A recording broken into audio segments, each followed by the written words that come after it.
Good evening to all our attendees in virtual, and good evening to all our attendings out in the world of virtuality who had lots of choices that they could do tonight, but they've chose to tune in and listen to what we have to say about our kids and our community, which is important, whether they realize it or not, whether they have kids in the school district or not. It all feeds into making really great communities. I'd like to call our virtual work session to order, and I would like to call on Dr. Watts to introduce his Chief Accountability Officer. Yes, thank you, President Hamada, members of the board, staff, community members, and friends. I want to, first of all, thank everyone for being here, being present, and in the midst of our work session to do what is considered some of the most important work of our roles and responsibilities, and that's policy work. And so what I would like to do is ask Chief Accountability Officer Dr. Jewel Harmon to begin our presentation and discussion regarding our COVID policy-related discussions and review. Jewel, the floor is yours. Good evening, Dr. Watts, President Hamada, members of the board, Ms. Howley. Thank you all for being here this evening. It's one of my favorite topics. And so I know that we could spend lots of time talking about policy, and it looks like a hefty agenda, but I've figured out a way for us to focus on about 5 policies that will help convey the idea, and then we can make some decisions about those 5. We'll set the tone kind of for the others. So that's how I'd like to go through that. I'm going to share my screen so that you can see the policy that I'm talking about and follow along that way. I'm also going to call out the policy number if you prefer to open it on your own and do some other reading so you'll know where we're focusing. So that's how I'm going to operate for now.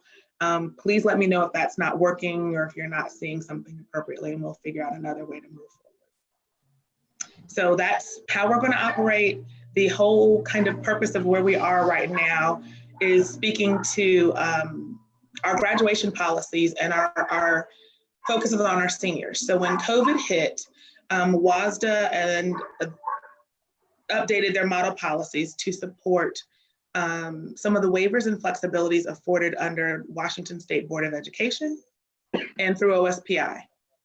And in order, although we've received both of our waivers, so thank you, board, thank you, Washington State Board of Education.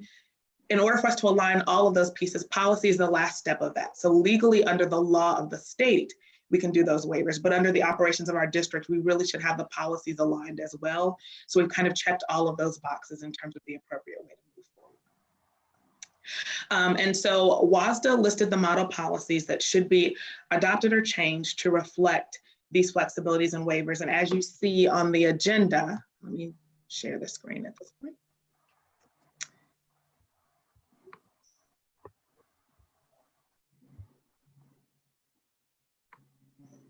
You can see that it is quite a lengthy group of policies here that we could go over. But what I would like to focus on is I'd like us to really focus on 4 key policies that will set the tone for this. So we're going to look at policies 2409, 2402, 2413, and 2418. And by having a conversation around those policies, we should be able to have a robust enough conversation about what we need to do to move forward as a district, to take advantage of our waivers and flexibilities for our class of 2020, and still keep our policies in line. So I'm going to start with 2409. And 2409 under WASDA model policy is traditionally listed as a world language competency policy. That's how it's categorized under WASDA. And that kind of fits the theme of what you see on the board agenda, where WASDA has pretty much called out a model policy per subject area and per topic. And so 2409 deals with world language competency and the requirements for a student to receive credit for speaking a language and receive credit for that and get competency credit. What's important to note, though, is that Kent School District has a policy 2409 as well. And our policy 2409 is actually a slightly more robust version of the WASDA model. It is more generic. So it's credit for competency and proficiency expanded beyond world language. So it allows students to receive competency credit for mastery of any area. Based on what we have already on our books under policy, I would recommend that we keep our version of 2409 instead of changing it to WASDA's model policy. And we can talk about whether or not we need to actually change the policy number so that for future lookers and others, it doesn't get confused with WASDA's model number of 2409. But I like the language of ours because it keeps us from having to adopt a policy specific to every content area the way that it's done under WASDA. So that's why you see a 2402 about English language. That's why you see a 2404 around science, 2405 around social studies, 2406 around the arts, 2403 around math, is because essentially WASDA has done a separate policy for every subject area to cover the competency and proficiency idea. If that is something that our board would prefer, there's nothing wrong with that. It just means that if we ever wanted to make any change to the process of how we award competency credit or proficiency credit, we would then have to do that for every separate policy rather than for one single policy in our district. So I can open up one of the ones, we can look at world language, or we can look at another subject example. I called out 24 because it's the first one on the list, but they all have pretty much the same language. It's just the subject area that changes. So that's our biggest first decision. Do we want to have one for every subject? I apologize if it's small. I guess I could, does this help? Does that make it? I'm just okay, thinking. Sorry. That's my thinking. I'm like, I can't tell what you see. So I'm like, so that's just my train of thought for that piece and my recommendation. It really is a choice of, do we want a separate policy conveying the same idea for each subject area, or would we prefer to keep what we have, which is a more blanket one that covers all subjects?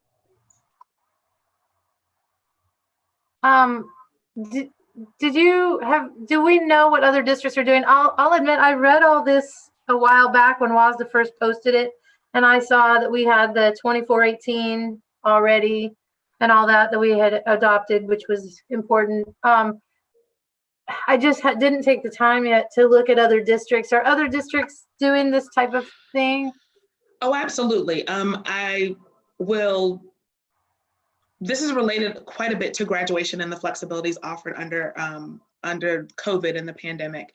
And I would say that most districts are planning to either taking advantage of that waiver and have applied for the waiver, both on the OSPI side and on the Washington State Board of Education side. So most districts are doing this. I'm not sure that, I wouldn't say that most districts necessarily have the 2409 blanket competency credit piece that we have. That's not a new idea in Kent School District. And so if our assessment director, Ms. Talisa Reed, were here, she would tell you, and our high school principals would say, that we have used competency credit before COVID. Ms. West could speak to it too. We've had robust conversations with our principals about what are the appropriate competency alignments, what are the appropriate pieces, what demonstrates mastery. How they could get credit for either a prior assessment or either a higher level course, all of those different ways to maximize this for students.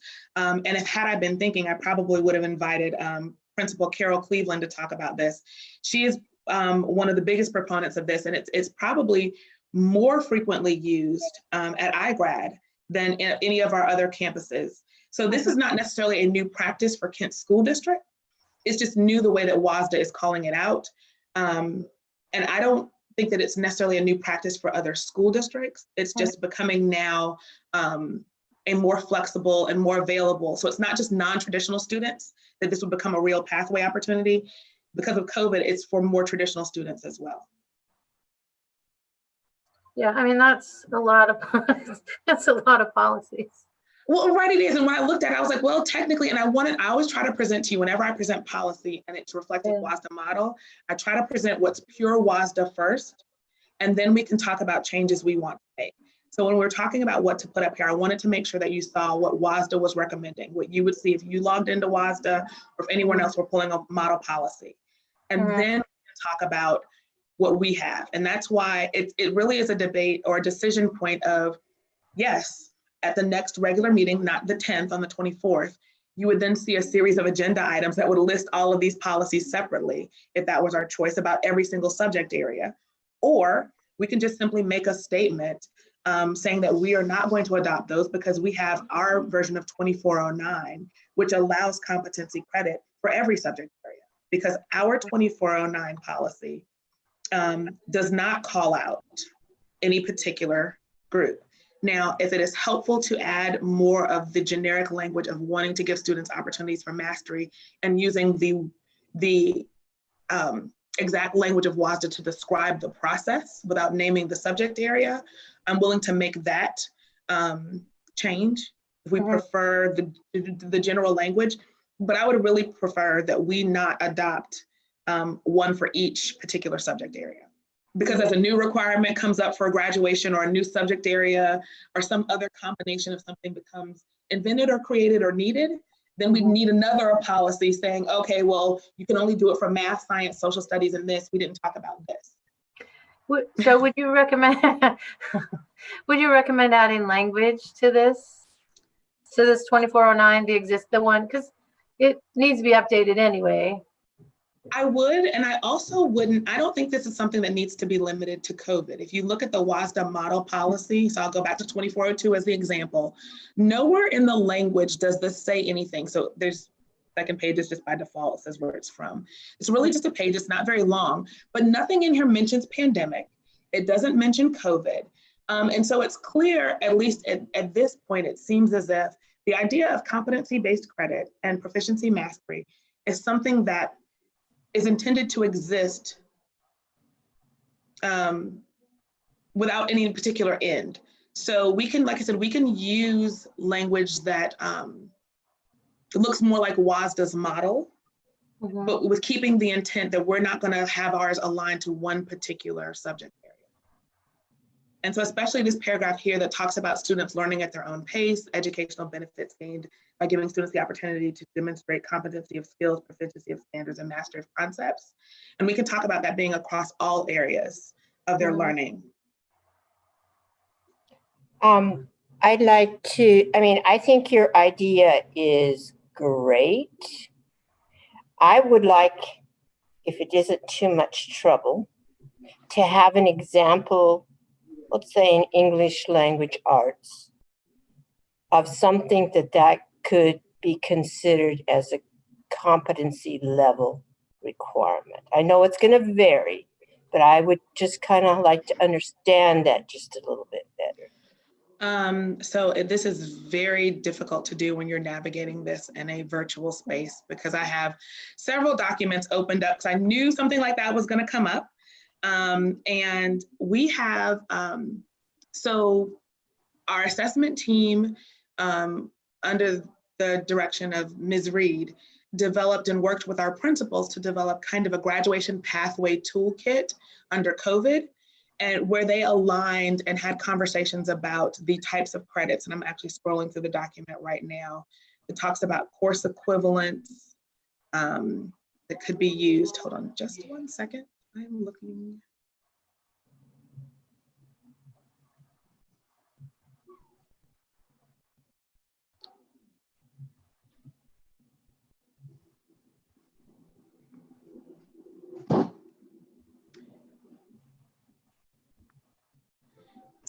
So this would not necessarily apply to a non-traditional student, but it's an example of, so they could take an AP course that could qualify as an English credit for competency-based credit. That's not an English course. So for example, a world history course could count as an English credit. Because of the level, because of the level of reading, literature mastery, and those kinds of things involved in that, a world history course could count as that, as an example. So is it also, so like, say we have a student that is, gets to go to I don't know, some competitive sporting event, is on an elite team, and then goes and travels and needs a PE credit, but they've been competing in some sport for a long time. Is that the type of thing we're talking about as well? That is an example of right. And if you look at the WASDA model policies related to this, it's rare that a student needs a competency credit for a PE, but it's something that could apply. I mean, no, it is. I mean, it's usually those aren't the credits that students want the competency pass for, but it does. It could apply to anything really. And that's why my recommendation is that we not adopt it per subject area, because WASDA didn't really include one for PE, but it could apply. I could see the same thing for a performing arts class, and there's one for arts in general, but it could be the same thing.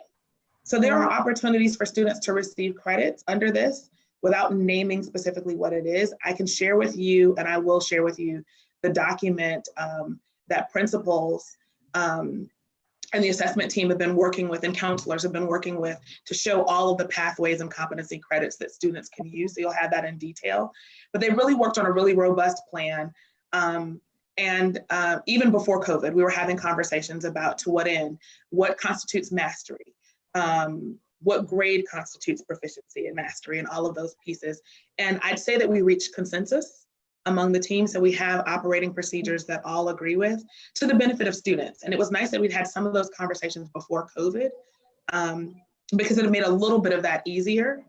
And we knew that we already had 2409 in place for that piece of it. But I did want to call it out because it's part of that series of policies related to COVID that WASDA listed. Okay.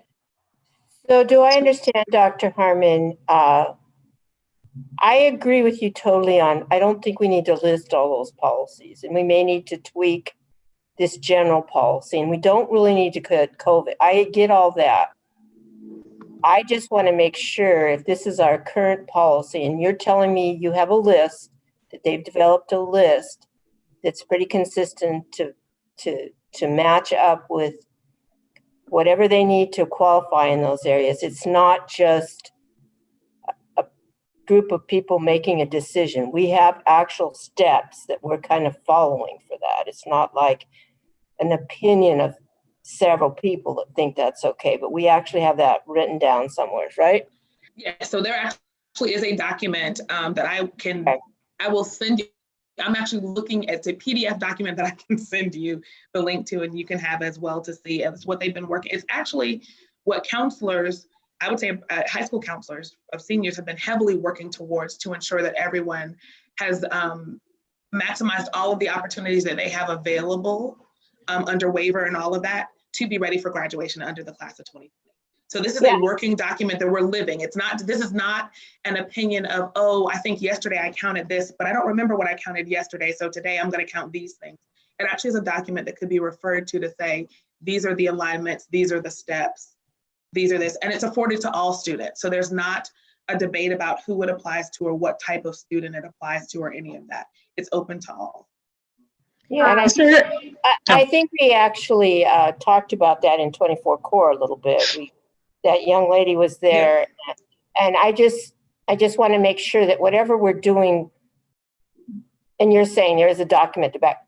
Okay, I'm good with it. And I will say that, so you know this, so when doing committee work and pulling groups of people together with different opinions and thoughts about something that are very passionate, not everyone got their way, but I would say that I was in the room, in the physical room, when we were still meeting, since we started having these conversations earlier, that all voices were heard, and it was representative of all of our high school administrators.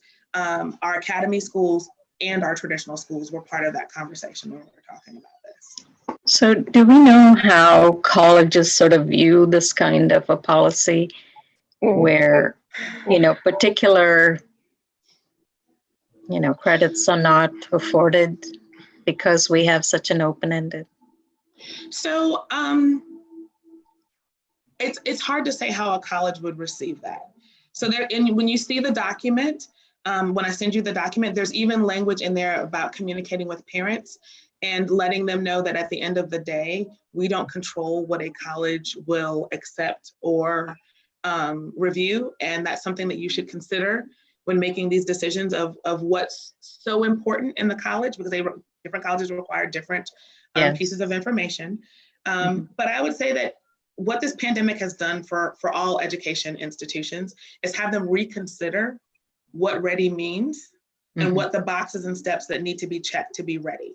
And it's ironic a little bit because who better than colleges to have flexibility in scheduling? So when you think about a college course and what it takes to graduate and to meet those core credit requirements in college, it's a bit of what we're talking about right now. I mean, so you kind of have this flexibility and substitution of you can take this, or this to count for this bucket here. You can do this, or this to count for this and consider this credit met.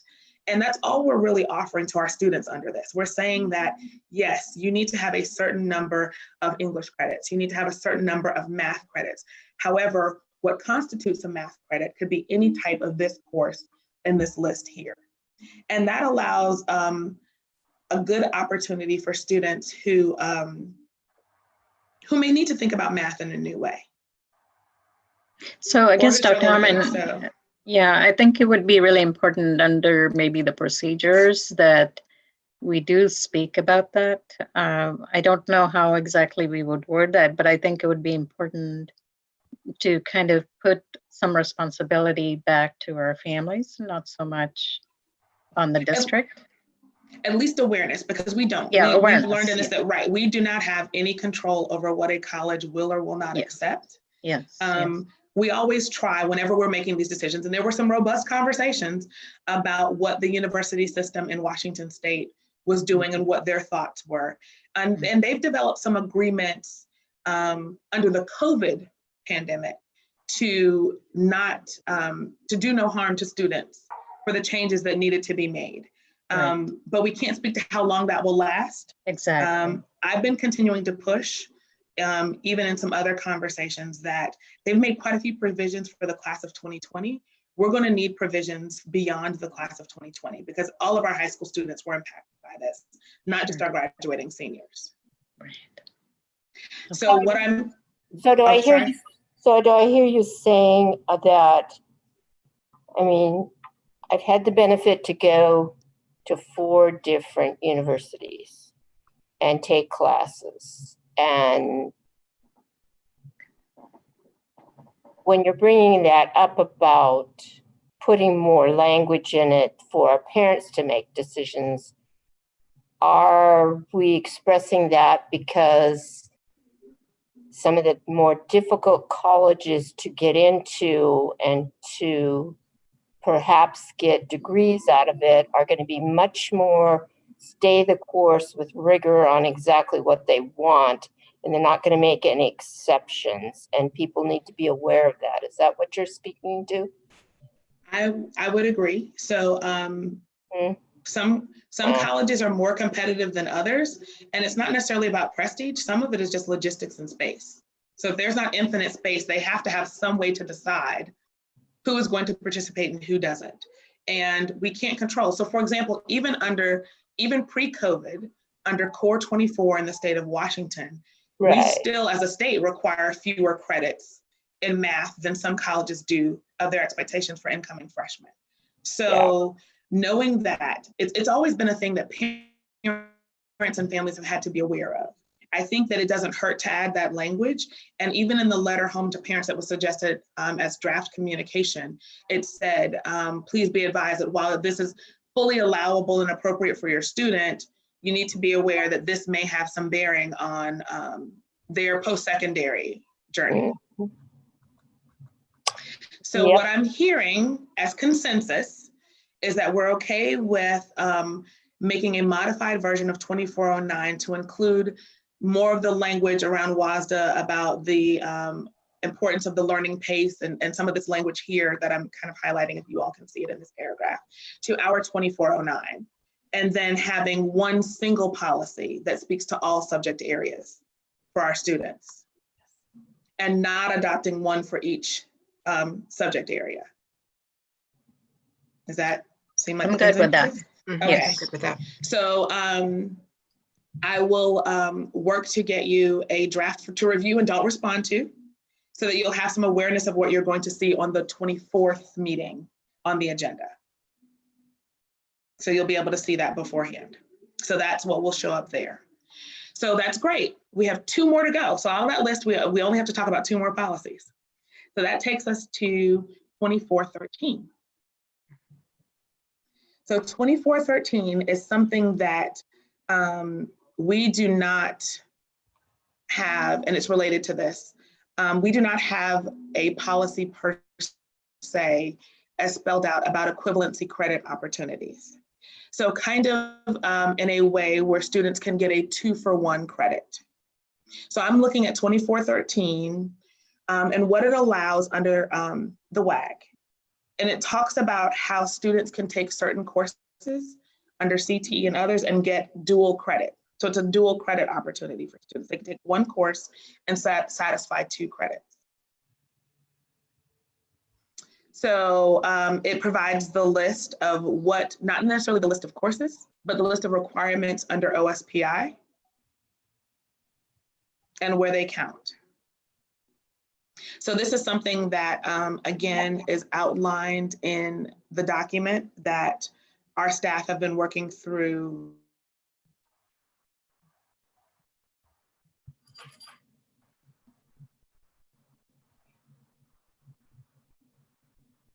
I think you froze.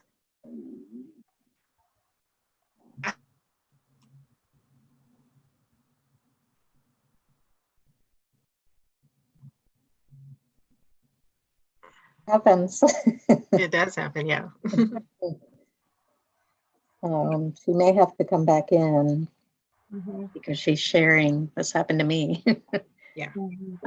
Internet This is not slow. necessarily a new, this is a policy that's been changed, right? Because this policy has been around, right? As far as the dual credit, it's just we're changing it now in response to the COVID requirements. Sorry to be asking questions late, and I'm sure you guys probably talked about that. No, We we're did. just starting on this one. We did. Okay. Because this is an existing, I know we've always had dual credit policies, correct? So Yeah. you're muted, Dr. Watts. I was good. There you go. You're saying, yes, that is correct. Yeah, okay. We will, yes. Welcome back. You're muted. Muted. You're muted. There we go. There you go. Just when I went to tell you that it said that I was having an unstable internet connection and it was storming, I didn't even get the words out and I was gone, like everything shut off. So, The problem when you share. Mhm. so it looks, okay, like I'm no longer sharing. So I'm gonna go back to that piece. So Jewel, I was asking, because we've always had the dual credit policy. This has just changed in response to the COVID requirements as far as the grading. So it is, we've never had 2413 on the books. It's kind of been more of an operating procedure and protocol, not officially called out in policy. And this just allows us to call it out in policy Okay. per WASDA. And so what I appreciate about WASDA's model version of this, they call out big buckets of areas and not specific subject areas in that way. So like CTE course credit, how to deal with computer science courses in general and AP, courses taken before attending high school. So what they could do with students who are taking courses when they're in middle school. And again, this allows this space to exist outside of and beyond COVID. So again, it's kind of just a good practice to have. So if students are exhibiting competency and proficiency, the more space we can create for them by allowing them the credit and mastery this way, it creates space for more flexibility in their scheduling. Right. This is how elective space is created. This is how all of those other pieces are sustained by really maximizing this. So the pandemic has just kind of pushed us in a way to move forward in a more aligned way across our state. Because I think districts were doing this and doing this at different rates and in different ways. This just allows us to align this practice more consistently across our state. So as our students who are mobile and transfer from district to district, Right. their transcript is likely to get consistent treatment now. Instead of, well, I appreciate that your previous district looked at this and counted it. We don't do this, or, so.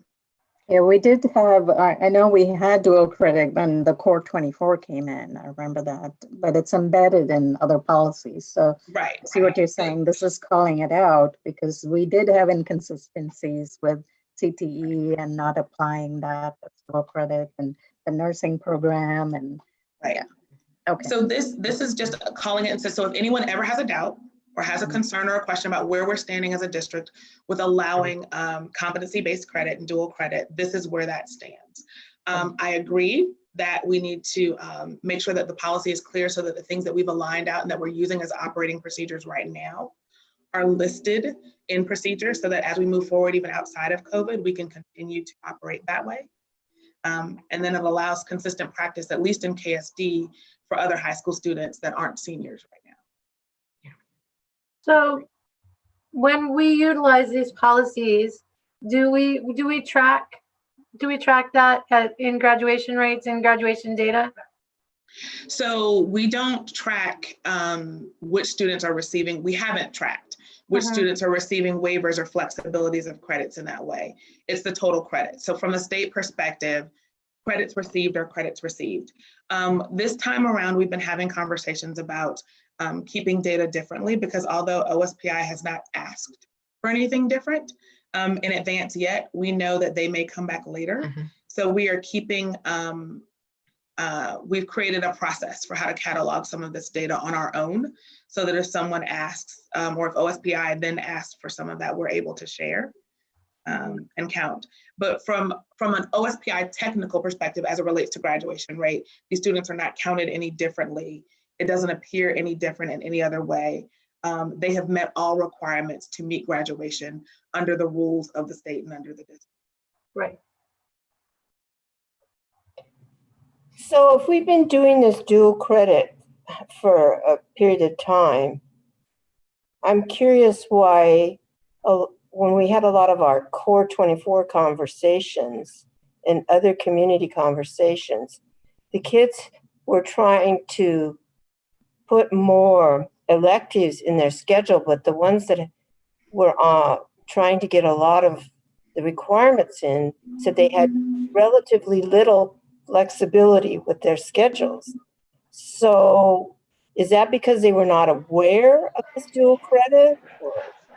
So part of it just wasn't a widely held practice in that respect. Like I said, most of these flexibilities that we're talking about right now were mostly used for our non-traditional students. Just because more it's the way it's always been done. Not that it couldn't be done differently, and it's possible. I will say that we've had some robust conversations about some of these things and who would really benefit from this and what type of student is likely to benefit. When we've talked about one where, for example, you can get credit for taking a higher level course. So for example, I'll give a very real world perspective and an example as my parents are sitting in the other room. I took Algebra 1 in middle school in 8th grade. And it also happened to be the year that I discovered that boys were important. I did not do well in Algebra 1.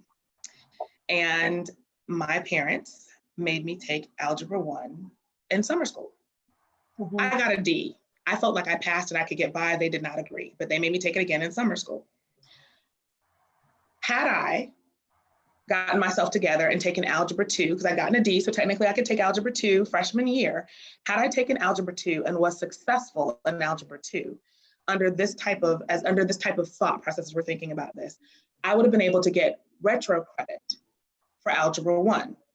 And the logic of that is if I am able to be and exhibit proficiency in Algebra 2 and understand those concepts because they build, then I should have enough foundation and proficiency in Algebra 1. So does that make sense as a kind of real world example of this? Right. I mean, it's not very logical if that's going to happen, but okay. But that was exactly the robust conversation that we were having when some of this was going on. It's like, who does that apply to? And it does. So on both sides, again, our academy principals were in the room, our traditional high school principals were in the room, and we talked about how likely this was to happen and what our data looked like. And there were rounds where it applies to both types of students. And so you're right, it's not the rule, this is an exception, but that's exactly what these policies are designed to be. These are not for the traditional student. These are for the exceptions and making sure that students who have exceptionalities are not held at bay or are not punished because of those exceptions. And I think it also applies for CTE, right? I mean, I know that that's where we see it happen a lot, and a lot of kids don't choose CTE. So if you're going that route, that's where it also comes in handy. Is if you're a CTE student and you decide you want to use some of those classes for dual credits. Well, I know when the end of this year was coming about, my son is a senior, and he was, before the decision was made to do the waivers for certain classes, they were talking to me about something very similar, because he was taking two English classes, English 11 and English 12. And they were saying, well, if he could get English 12 done, then he might be able to get a pass for English 11. And then that would really help him so he could graduate. And, but my son is, one of the students that's at one of the academies too. So, but I was like, that is awesome. So I know that I'm not the only parent who sees their kids struggling, thinking that would be really beneficial for other students too. So that's the idea of this. And it just kind of makes it clear and lined out. So that's the intent, that's the spirit. It is WASDA model language reflected here. I don't think that we should change that piece of it. I think, as always, it's our procedure that needs to be clarified and that we can share to make sure that it's consistent and available for all. That's another way that we can ensure that there's some awareness when our procedures and policies are updated and out there on BoardDocs. Although people don't consider policy review and skimming as fun, they are out there as public documents for people to see. So that's 2413 in a nutshell. And that's, I would recommend, like I said, I wanted us to focus from the beginning on kind of 3 big policies that encompassed everything. 2409 was 1, 2413 is number 2. And then the last one I want us to spend a little bit talking about is 2418. Because 2413 is exactly WASDA model policy and we don't have one, my recommendation right now is that we use WASDA model policy right now, and then we make any changes or adjustments based on kind of how this year goes and what we see as changes that may need to be made. But I think it is vague enough and broad enough in its language to apply for what we intend in the spirit of what we've discussed. I agree with that. Okay. That's good. So last but not least is 2418. I'm sorry, 2418. So 2418 is about the waiver of high school graduation credits. This is not a new policy. What makes this a little bit new is the kind of calling out of other circumstances. So let me, here I can share the screen, sorry. Realized I wasn't sharing anymore. There we go. So can you see that now? Yes. Calls out the other circumstances piece. So emergency, natural disaster, trauma, and the reasons why students can waive credit. So students have always been able to waive up to 2 credits in order to graduate. And so what this allows to happen is the flexibility of being able to waive those credits. Now, we know that under the waiver from the state through COVID and other things, we have a flexibility that's well beyond those 2 credits. But it's just that particular update. And so because it's related, I didn't want that piece left out. It would be an update to our current policy. And I don't think I opened up our version of 2418. Hold on just a second. Here's our version. Oh no, so we have natural disaster as well in ours. So it's not a significant change to our current policy. Our current policy allows for that waiver for multiple circumstances, not just pandemic. So homelessness, and this is something that principals have always had the flexibility, schools have always had the flexibility to do. So the waiving of 2 credits is not new. Again, it's a practice that we've had available. This year, that waiver of credits is extended beyond those 2 due to COVID under the State Board of Education's waiver process. Would we update this one? Sorry, I got knocked offline. Would we update this 2418 to account for the 719 update that they had at WASDA? Absolutely. So when it shows up on the board agenda, I will not waste any opportunity to update a policy. Right. So my recommendation is not to keep the one we have for 2409 or for 2418. It is to give a current update. So the date would reflect a 2020 school year review and change. I agree.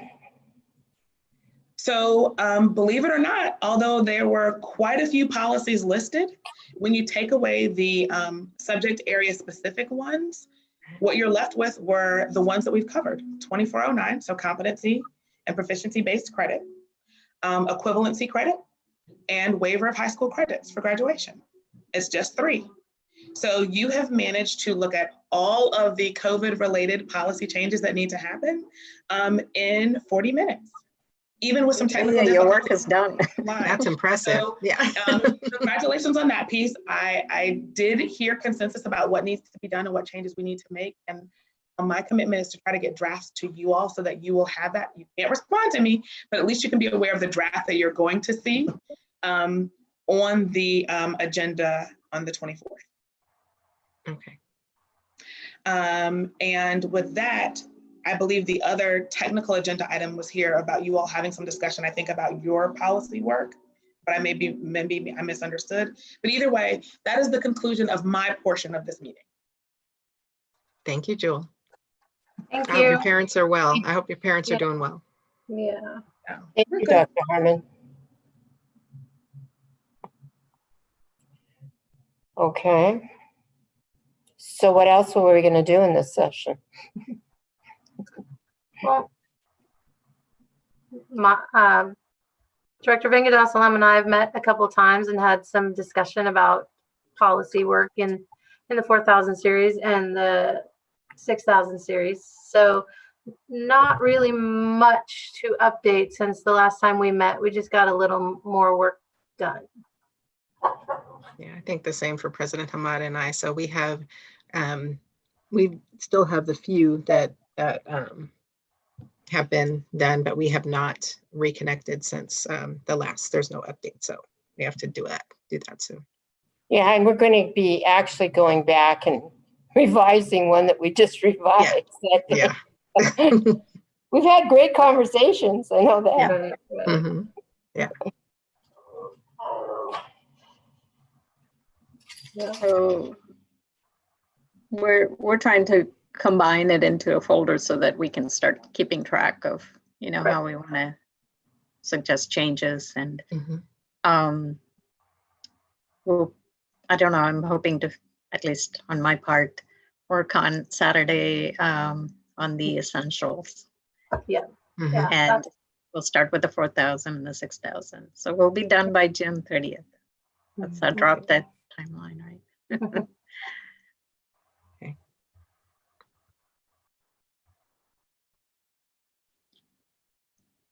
So is that our But meeting? I Any other wasn't feedback? sure, were we going to talk about the ones that we worked on? I thought, but no. No, I don't think so. Okay. Okay. All right. I was gonna say there is time, but let me know. Yeah, I have all my comments on the side, so I don't know if Dr. Harmon, you're getting copies of those. If you'd like to kind of review it in advance. And I'm not sure what the next process is. I know we will, as a group, be meeting, but some of those policies I hear needs to go through legal, and I don't know how that works. So But yeah, go ahead. Thank you, Dr. if you could send me a list of the policies that you've reviewed, because the only way that I can tell that you all have been in them is when I kind of go into your folder and just see the date of change, or like go into each policy and see what's been changed. So if you could just send me a list of ones that you've updated, then Tim and I can then work on the next steps of like doing the legal review piece, and then we can change the formatting or what other pieces ever needs to be updated. So if you let me know, and you don't necessarily have to do it every time you finish a policy, but like if you finished a collection of them and you're ready to go to the next step of like legal review and the update process, we can do that. Just let me know, or send me an email with that information. And then that doesn't violate OPMA either, because you're just kind of communicating kind of one way. So. And that brings up a good point, kind of tying in back to Clerk Newber and talking about policies needing to let people know when it impacts them. So for example, we passed, I think it was 1430, we passed it in May, which it's the agenda policy that says that there should be a public comment period for half an hour at the beginning of the meetings now, in addition to the end. And I don't think any of us told Ms. Howley. I thought of it the other day and told Ms. Howley, but obviously too late to make a change, you know, to fit the 24-hour timeline. But that's something I think to keep in mind too, as we're doing these things, being respectful of everybody's workflow and how it's impacting other departments, like what they were talking about with Clark Newberg, you know, because it can impact someone's job. Absolutely. Thank you for that reminder. I'm curious of how, when we're on a virtual meeting and Ms. Howley is going to have to gather that data, and it's going to be in the beginning of the meeting, how is she going to have that gathered before we really even start a meeting then? I mean, before, I'm curious. She has been. So you ask right after, because the comments come in before 3.0. And so you would typically say, Ms. Howley, you check for comment cards for public comment, right? Before we hit agenda item 3.0. And she'll say, what I heard her say in the last meeting is, well, I do have some comment cards, but they're for the regular comment time after the meeting. Okay. So we have had those conversations. So Right. it gives them enough time, even with the two different sessions. Okay. I'm just trying to think that through, you know. So people submit comments prior to the meeting time, prior to that. So it's the same way as if we were in the boardroom. Okay. Right. And as we work through this, because we are working in teams, I'm correct. Yep. Sorry, I didn't catch Oh my that. gosh, my phone is deciding to, my Siri's talking to me. Correct me if I'm wrong, but my impression was that when we work on this as teams, it's going to be first presented on BoardDocs as a first reading with no expectation of necessarily voting on it at that first meeting that it gets read. It gives everyone an opportunity to see the work, make comments, and then we would come back for a second or maybe third reading on things. So everyone has a chance to weigh in at open public meeting. Am I correct in that assumption? I thought we were coming back together in work sessions because the discussion of policies can take a long time when we begin discussing them. So I thought we were going to come back together in a work session and kind of go over the ones that were done. That was my understanding. And I think that would be my understanding. And then after that takes place, is that when we need to turn them over to Dr. Harmon and legal at that point after we've, so we really probably have to just plan a whole work session to go through quite a few that we've developed, right? Right. Yeah. The ones that we've gone through, yeah. Okay. The thing is, we agreed that we'd finish by the 30th. At least I thought we did, June 30th. We did. So we would need to have a meeting prior to that. That's true. You're correct. Thank you, Maya. And I actually brought that timeline up. So I feel like, I mean, if two of us have finished the ones that we're comfortable with and it's sitting there, I don't see why that couldn't be reviewed by staff, you know, just for legalities. So before we come together, they look at it. Okay. I mean, may as well get a head start. I don't. Okay, so you send it to them, and then we have a work session, right? And then it's the first reading. Well, I guess my thought would be thinking about workload. I don't know that staff could have a series of policy reviewed for us to approve by June 30th. So I think that was our work deadline. I don't think that's the staff's work deadline. So I don't think they can review. And Dr. Harmon, you could probably correct me, but I know sometimes because they have to go to departments sometimes, depending on what the policy is. So I don't know with being, it's the 10th right now. I don't know. So that's where for us, having it early would be helpful. Yeah. So that's what I said, as you're working on it, even though it may not be ready for or as it's ready for first reading. Yeah. So that might be helpful for us to see, so that as you're having the conversation, whether it be work session or during regular meeting, staff would at least have some time to see it, to be able to speak to a change or a concern in that, or something that may need to be addressed, maybe not in policy, but would have to be addressed in procedure because of a concern. Yeah. So that would be helpful, but it's going to be tough trying to turn that down. There's, you know, we close out a school year every year. We don't necessarily close out a school year the way we're closing it out this year. So there's going to be, I would anticipate maybe a hiccup or two, or just some changes in how it's going to take for us to close out a year. But yeah. So do I hear a consensus that, what are we going to have done by June 30th? I need to understand that. I think we could just do the best we can. And the reality is, let's say we have 30 policies done by June 30th, that there's no guarantee. And I doubt that the staff would be able to get through the need to review 30 policies to get back to us to approve by June 30th. Yeah, so the June 30th is our deadline to right. review for the essential.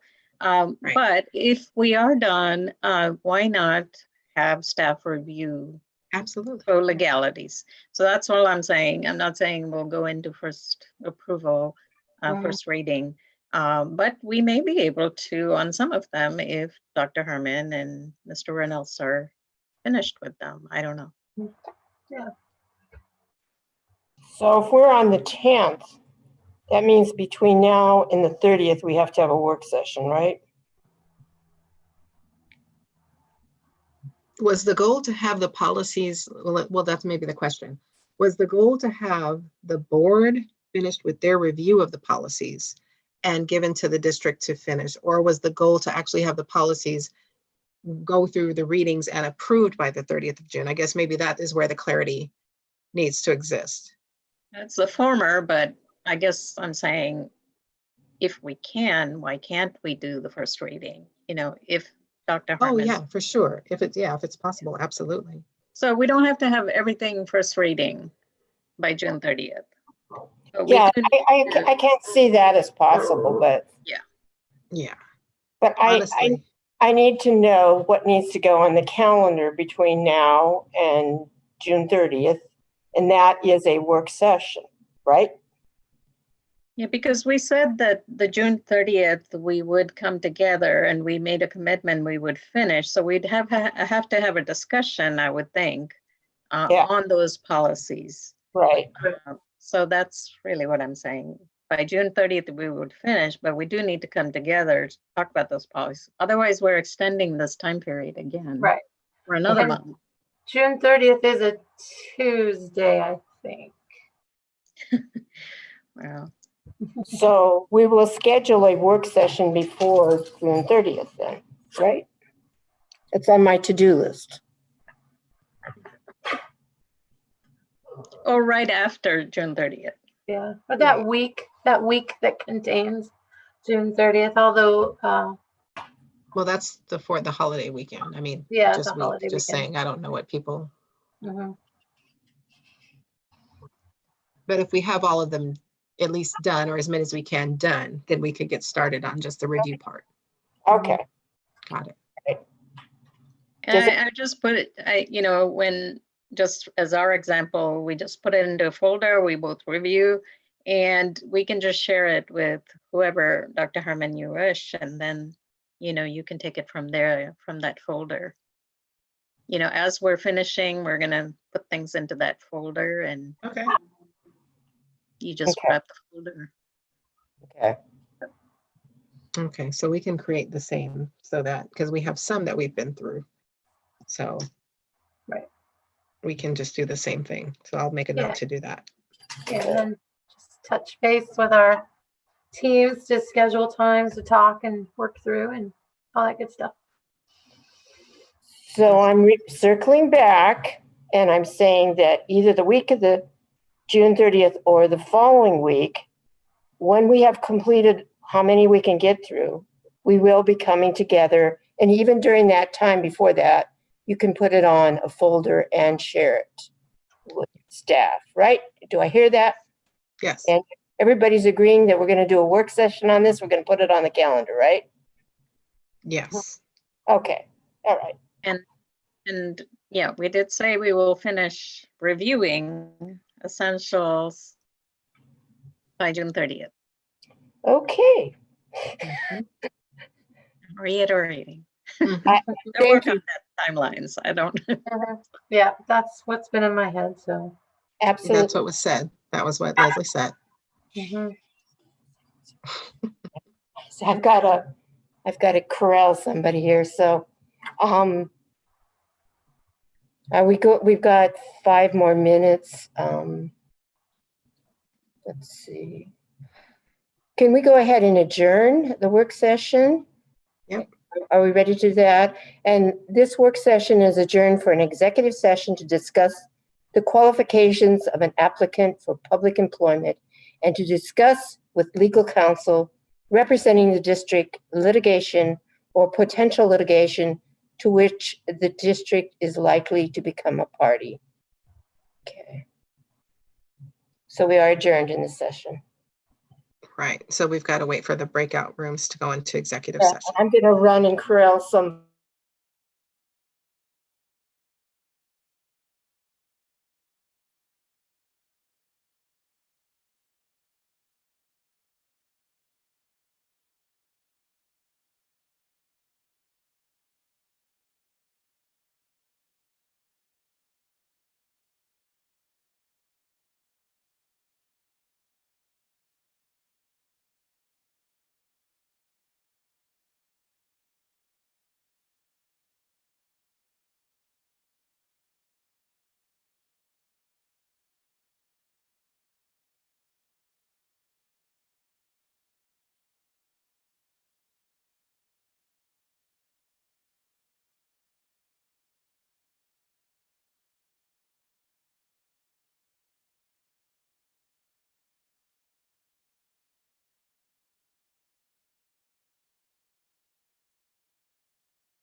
Okay, what time are we?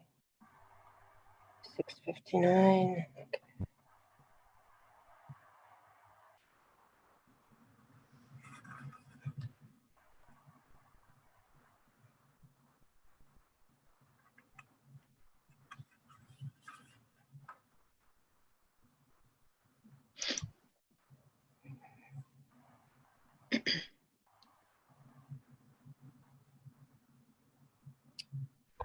Just let me.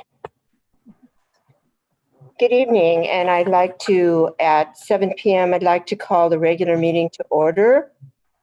I'd like to invite Director Bettinger to say the pledge tonight. All right. I pledge allegiance to the flag of the United States of America and to the republic for which it stands, one nation, under God, indivisible, with liberty and justice for all. Thank you very much. I'd like to take this opportunity to welcome the audience to our meeting. This meeting is a meeting of the Kent School District Board, which is held in public to comply with the Open Public Meeting Act. I'd like to go over the process for audience participation. The purpose of board meetings is for the board to conduct the business in public. During the meeting, the board will listen to, but not respond to, comments from the audience. Those wishing to comment must complete the online form as indicated on the district website and in BoardDocs. Questions raised through submitted public comment addressing an issue may require further investigation, and answers will be posted on the district's website. If you indicated a desire to speak to an agenda item, your comment will be read at the portion of the agenda. General comments tonight will be read during the audience communication section of the agenda. And I'd like to thank all of you for joining us tonight. You have choices of where you could be. And those of you that are joining from afar, we really appreciate you care about the education of this community in the Kent School District. And now I'd like to ask Dr. Watts if there are any changes to the agenda this evening.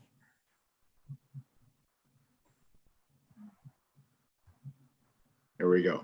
Can you hear me now? Thank you. Yes, Yes. President Hamada, thank you. Members of the board, Ms. Halley, staff, yes, please know that the supplemental personnel report has been added to the agenda and is before you in the consent agenda this evening. Okay. Okay. I would like to ask a board member to make a motion, please. I move that we accept the supplemental personnel report to add to the agenda. I second the motion. It has been moved and seconded to add the consent to the consent agenda, the supplemental personnel report. All those in favor, please raise your right hand and signify by saying aye. Those aye. Okay. Honestly, I can't see everybody's hand. Aye. Oh, there we go. Okay. All those opposed to this motion signify by raising your hand and saying nay. The motion carries.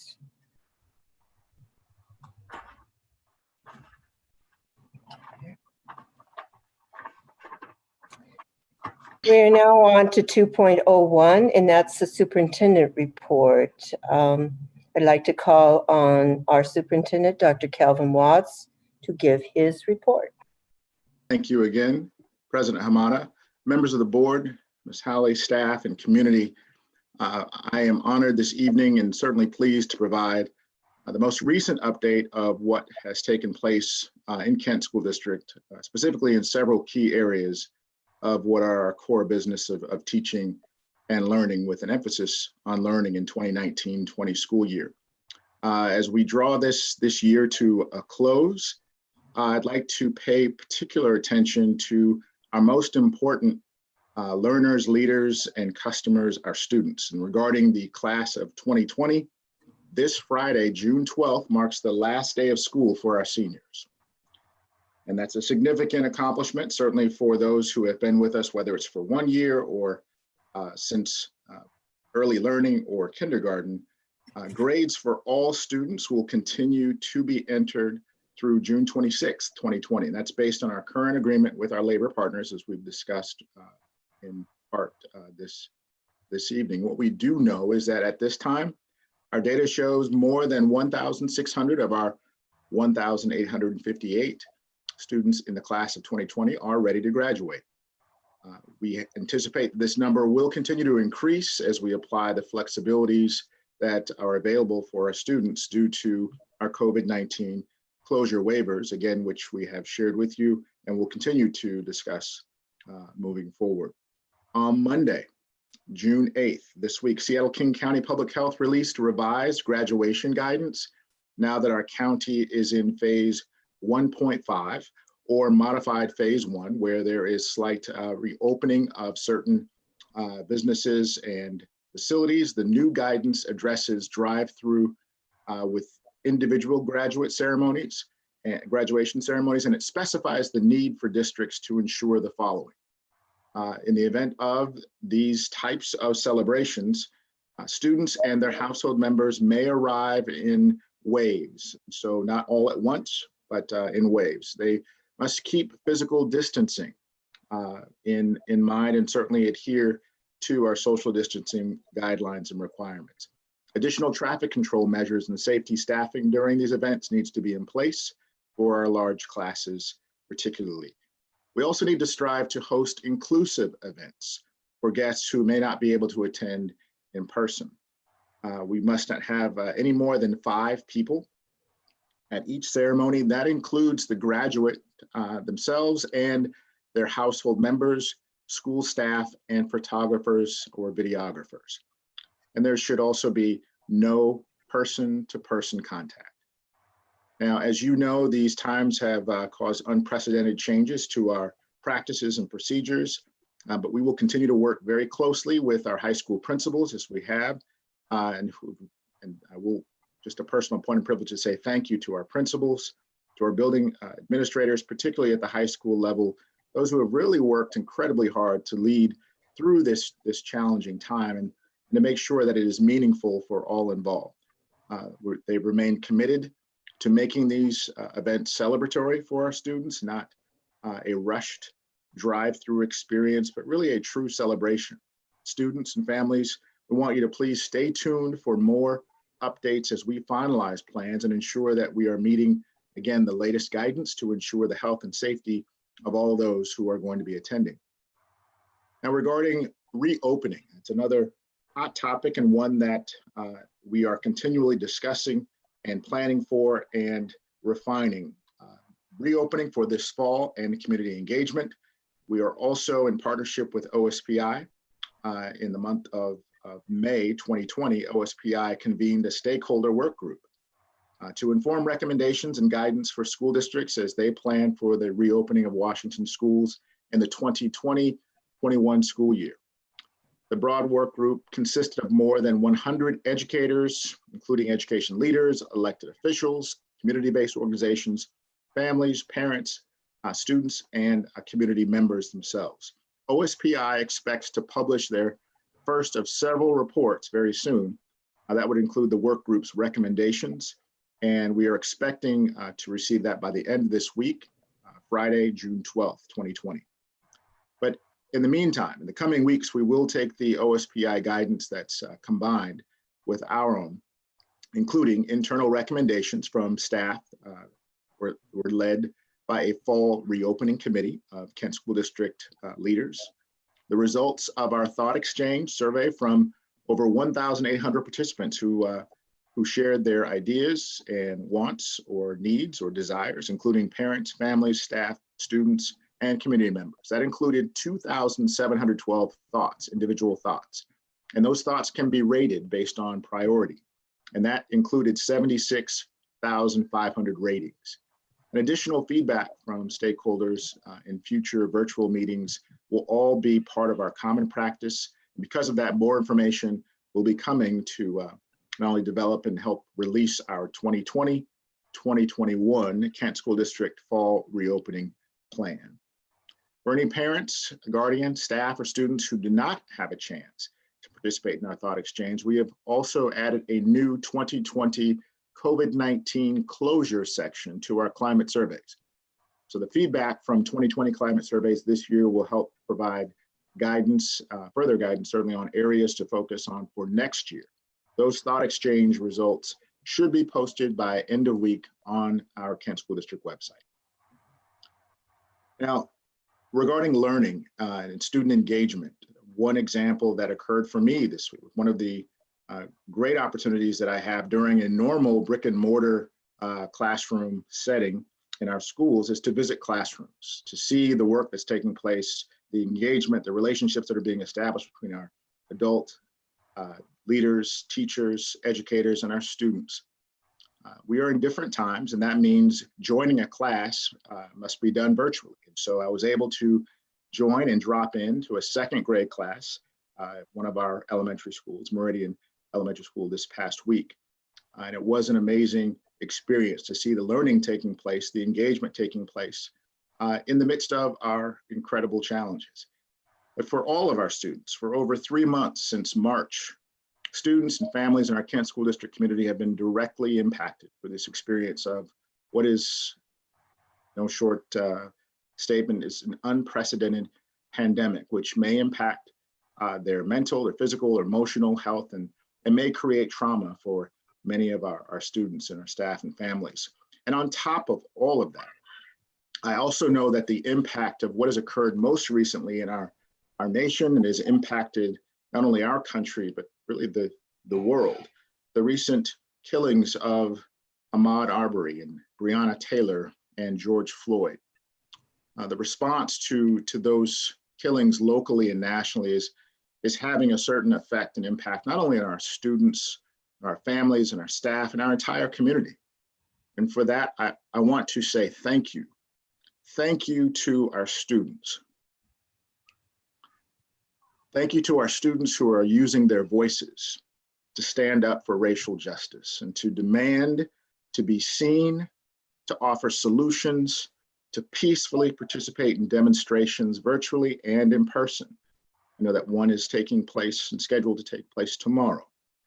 And I thank you to our educators, our leaders in the classroom or our learning spaces virtually, for making our virtual classrooms a safe space to have meaningful conversations, whether it's our earliest learners, our pre-K, or our seniors, or all students in between, to have meaningful conversations about race and racism for students and for adults, and to our staff who are seeking those same opportunities and speaking up when they need support, asking for guidance, or simply just being brave enough to ask a question or to listen to their fellow colleague.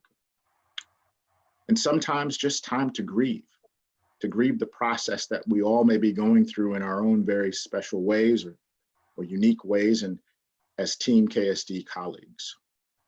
And I want to thank you also to our entire community, as richly diverse as we are, our perspectives, our languages, our experiences.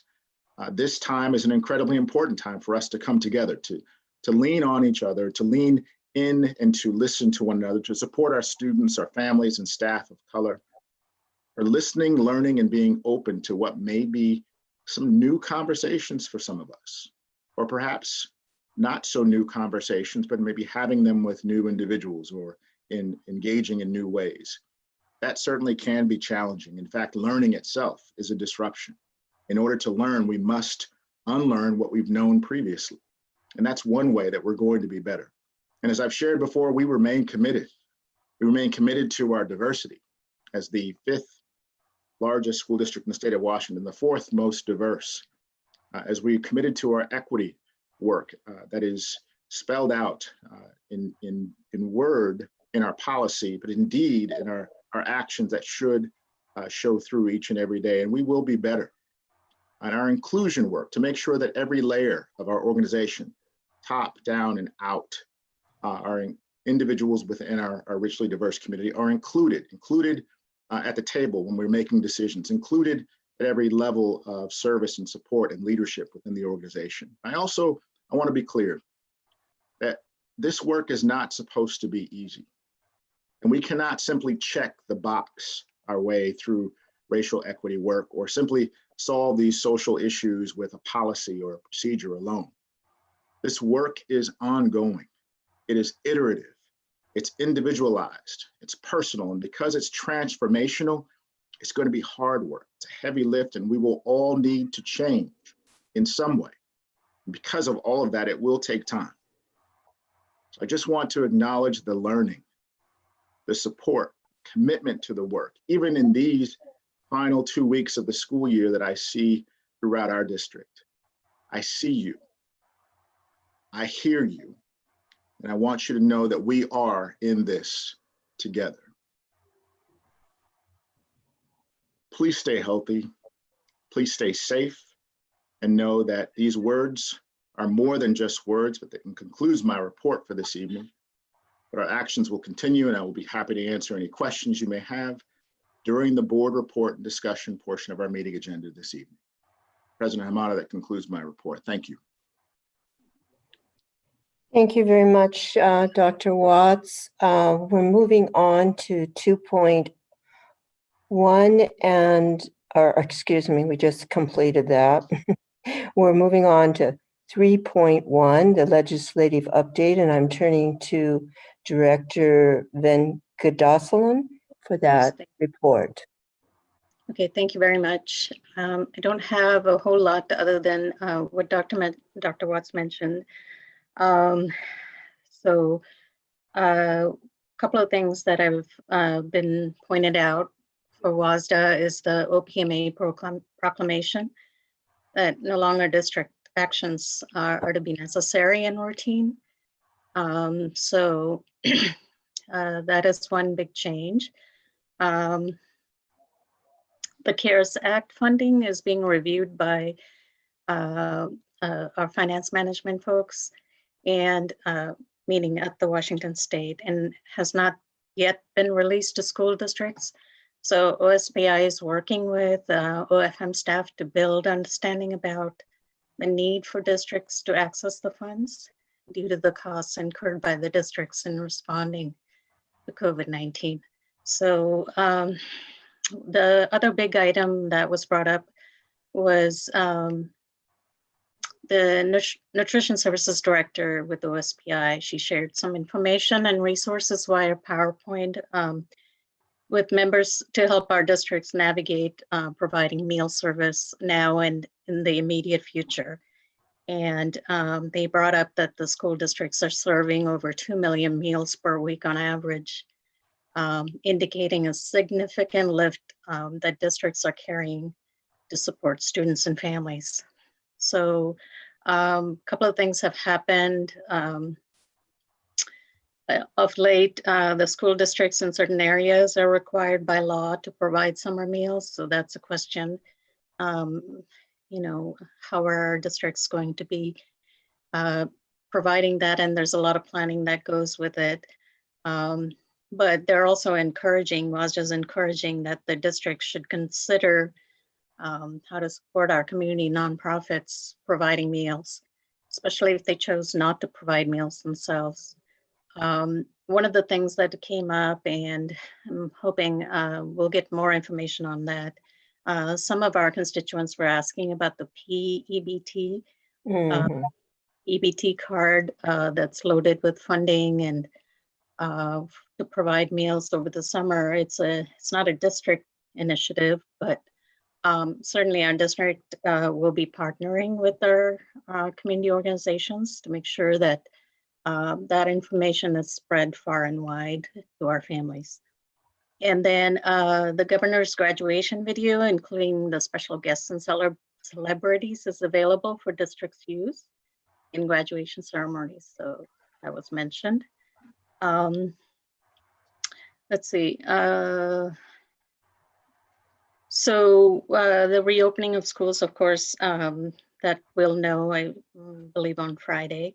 And OSBI is working with Department of Health to determine and communicate expectations for safe reopening of schools. One of the other things that they talked about was there were several school districts who mentioned thought exchange, and I think we were really ahead of the game, but they're really using it to gather student, staff, and community input on graduation grading, et cetera. And they discussed, using it for the board goals next year, and which would be a consideration too. And let's see, and then I will speak a little bit more about our legislative position proposal to WASDA when we get to that. But that's about all I have. Thank you. Thank you very much. We're on to the recognition part of our program. And recognition 4.1 is a proclamation on staff retirement. I would like to call on Director Bowen to read the proclamation. Kent School District Proclamation Retirement Celebration.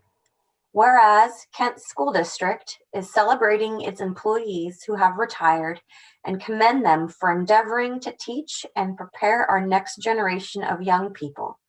And whereas Kent School District acknowledges these tireless professionals who have made a remarkable difference in young lives by demonstrating our core values of excellence, equity, and community.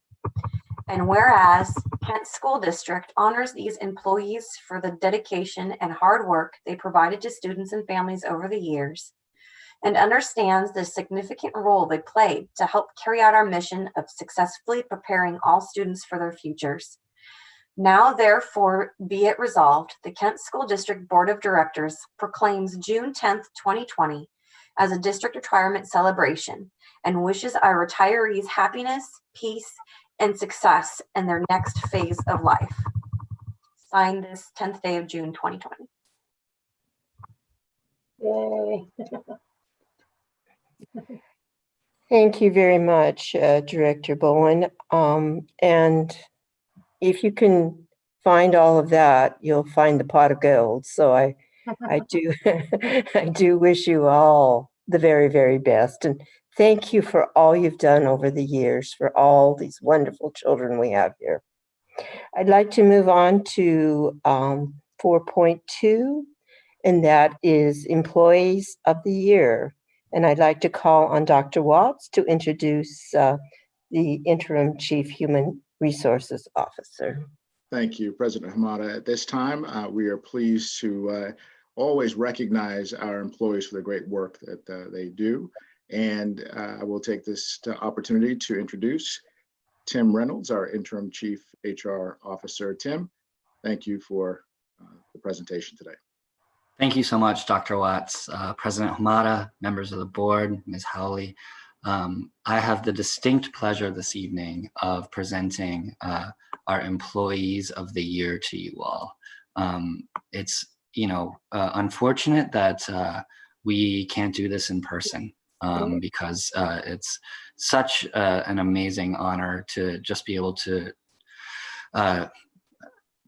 recognize these employees.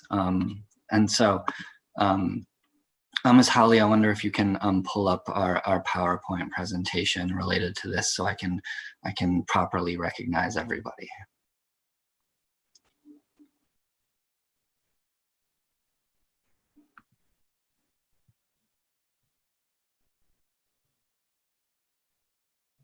Excellent.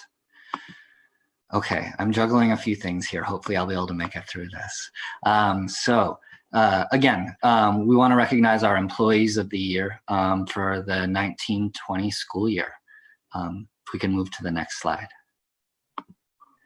So these Employees of the Year are, I think it's really special to be recognized as an Employee of the Year because they're nominated by their colleagues. And to be recognized by one's colleagues is an honor because they know the work better than everybody else. So the nominations focused on how each employee's work supports the KSD's 4 strategic goals. And nominations were scored by representatives from labor partners and colleagues from across the district. So, although we weren't able to get together tonight, there was a recognition event, and I want to thank our communications department for setting that up, and Dr. Watts, of course, for participating in that recognition event. And you can see that appropriate social distancing was maintained during that recognition event. Recipients were invited to that event on Friday, June 5th, to individually accept their award and to take photographs. And those who are unable to attend will receive their award in the mail. So we'll be sure to not leave them out of this process. So I want to start by going through, and I'm going to read a little bit about each employee of the year. And all the information that I read is information that was submitted to us by their peers. So really honored to do that. And if we could, after each employee is introduced and we read through, if we could all just unmute for a minute and clap for them, I think that would be a great way for us to be able to recognize them. So our first employee of the year is Mildred Ramirez Larson. Mildred's a bus driver for Kentwood, Sawyer Woods, and Grass Lake. She knows each student on her bus by name and takes time to build rapport with students. Her positive approach creates a welcoming atmosphere for students. Her focus is to create a positive and safe bus ride. She takes time to counsel students on conflicts that arise and communicates issues directly with parents to solve those problems. So let's all take a minute and congratulate Mildred on Employee of the Year.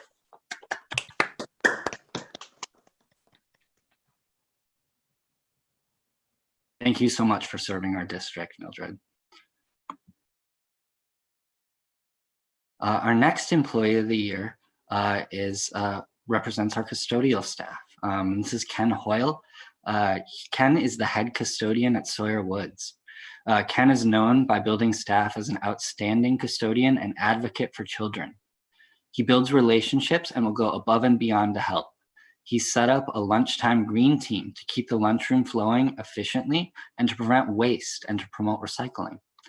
He cares about the students at Sawyer Woods and wants them to succeed. He works extremely hard to make children's school experience a positive one on a daily basis. Let's all give Ken a round of applause and thank him for his work.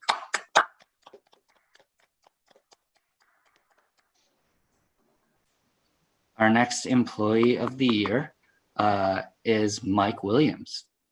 Mike is an assistant director for the inclusive education team. He's known to promptly respond to questions and concerns by putting his needs on pause and to help immediately. He's always striving to meet the needs of all the students in the district by always being prepared, punctual, responsive, and knowledgeable about his job.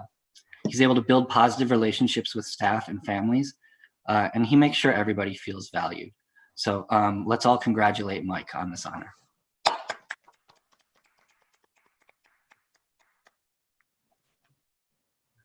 Our next Employee of the Year is Lori Medeo. Lori is the McKinney-Vento Liaison and Foster Care Liaison for the Kent School District. She works continuously every day with the building staff, parents, community-based organizations, and unaccompanied youth to keep the high needs of identified students safe and connected to community resources to meet their individual needs. Lori knows the hundreds of students by name, issue, and what works best for them. Thank you so much, Lori, and let's all take a moment to congratulate Lori.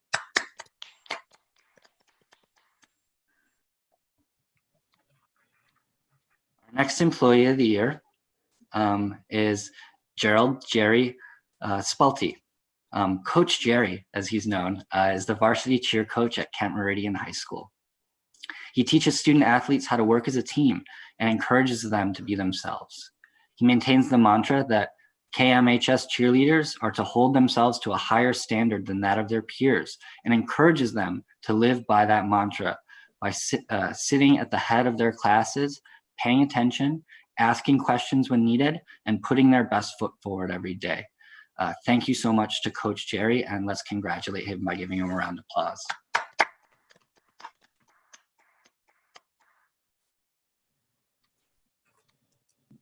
Our next Employee of the Year is Chris Bilka.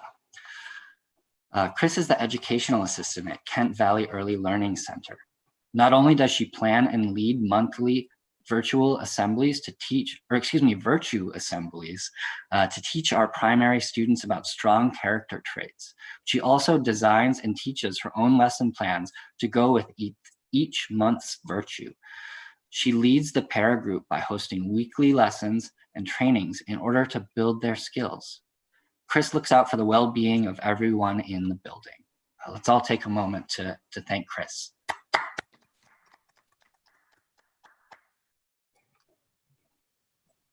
Our next Employee of the Year is Linda McDonald. Linda is the elementary cook manager at Lake Youngs Elementary. Students know they can always go to Ms. McDonald for breakfast and that she will be there to chat with them and offer a comfortable place to sit and eat and get ready for their big day at school. The best part for them is that they get to see her again for lunch. She's always thinking how to be more efficient and get students fed, ready to learn and successful with a full tummy.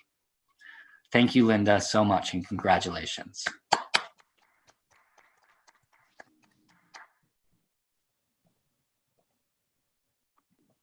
Our next Employee of the Year is Kim Radabot.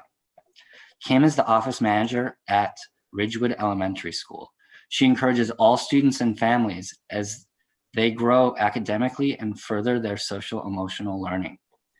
Everyone is included by Kim, and she is quick to problem solve. She's great with scheduling and helps to keep us on track for the daily operations of that school. She sincerely cares about students, staff, and families and goes above and beyond when it is required, but also, and more importantly, when no one else is looking. Thank you so much to Kim, and congratulations.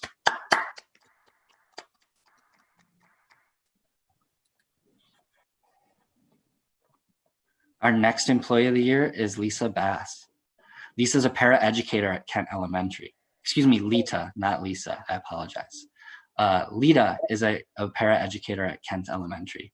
Lita is passionate, caring, energetic, supportive, and always builds relationships with students. She works until 100% of her students are successful. She communicates with parents by sending home word cards and holds students accountable for learning each day. She is active in mentoring other new paraeducators in the building and encourages the team daily. Lita is a role model for all KSD employees at every level. Thank you, Lita.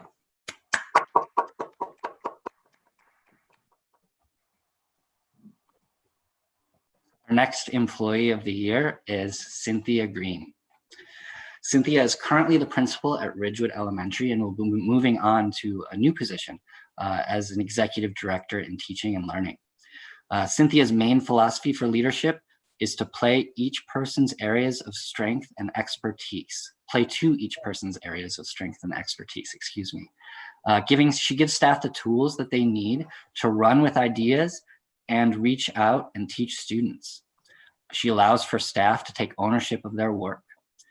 She is transparent with communications and allows for feedback from students, staff, and families and the community. Building community is of the utmost importance to Cynthia. All students and staff are equal members of the community at her school, and the tangible feeling that can be felt when you enter the building is due to the community building efforts of our leader, of the leader that Cynthia is. So thank you so much to Cynthia, and let's congratulate her.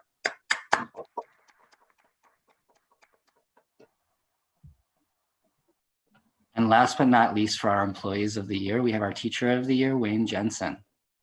Wayne's a teacher at Ridgewood Elementary. Mr. Jensen is a strong advocate for public education and an outstanding role model for his students. He is a talented mentor and a wealth of expertise for his colleagues, and is a master teacher that holds and maintains high expectations for his students. His skill level matches his passion for teaching, and this is evident in the relationships he builds with students and families. Mr. Jensen expects excellence and partners with his colleagues in maintaining that excellence. And so we all thank him for his efforts to strengthen the home to school connections that he works on a regular basis. Thank you so much to Mr. Jensen.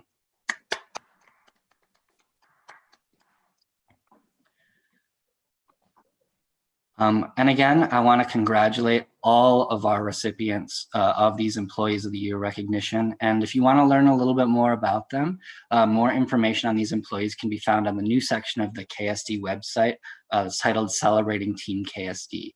Additionally, you can find information there about our retirees and our years of service recipients in Kent School District. So thank you very much for this opportunity to honor some of our most valuable employees. Thank you very much, Mr. Reynolds. Oops, there we go. Thank you very much, Mr. Reynolds. Appreciate all the work you're doing and all the hats you've been wearing tonight. Very professionally done on all ends of it. Thank you very much. We are now on to 4.3, Washington State School Recognition. This is dear to my heart. President Hamada, I will be more than happy to share this exciting news. Thank you, President Hamada, members of the board, and staff, friends, and community. This is an exciting time for any school district, and certainly for Kent School District, as 5 of our schools were honored this spring by the state of Washington for their success in closing achievement gaps and helping students make significant gains. Now, I will be sharing information about the Washington State School Recognition and identifying the schools where our students are being served. More importantly, I will recognize the leaders of those buildings, 3 of whom are with us virtually this evening on our Zoom meeting. And as I share the accolades of each school, when I formally recognize the schools of whom our principals are in attendance this evening, I will ask if they would like to make any remarks or share any comments before we move forward. So if our leaders who are here, be prepared when I call you shortly. First, I would like to congratulate and say job well done to our schools that have been recognized, including Daniel Elementary School, Kent Mountain View Academy, Meadow Ridge Elementary School, Principal Doug Neufeld, and I will share our principals who are here this evening. Doug could not be with us this evening, so I'm sharing his name as principal of Meadow Ridge. Panther Lake Elementary School, Principal Pam Pogson, and Ridgewood Elementary School have been named, excuse me, state recognized schools for their work last school year. As Mr. Reynolds mentioned, first principal that I will share with you will recognize this evening for the work that's taking place at Ridgewood Elementary School, Cynthia Green. Cynthia Green is currently principal of Ridgewood Elementary School, and as has been mentioned, will be serving in a new role to broaden her leadership capacity to support not only the students, but also the adults who are serving others in schools throughout our Kent School District. I would also like to honor Jen Hoagland, newly assigned and named principal, Daniel Elementary School. Congratulations to Jen Hoagland, and you'll have an opportunity in just a few moments, as well as Cynthia, and to Stephanie Knipp, who is also here this evening virtually, principal of Kent Mountain View Academy.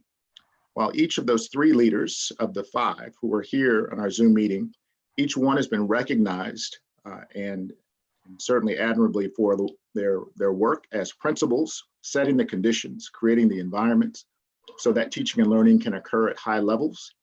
And the Washington State School Recognition is most certainly deserved.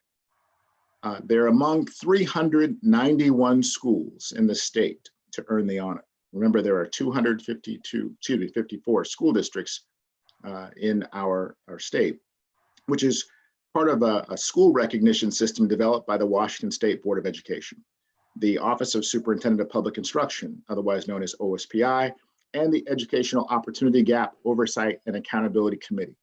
The goal is to ensure that students are not just scoring high, they're also, more importantly, performing at or beyond their capacity or their the ability that they've shown to improve. And so what is happening in our schools? At Daniel, at Meadow Ridge, and at Ridgewood Elementary Schools.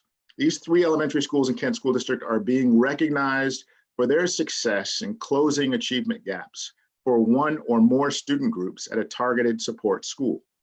And Ridgewood's recognition also honors the school's success in growth for students identifying as Black and students who are also identifying as English language learners.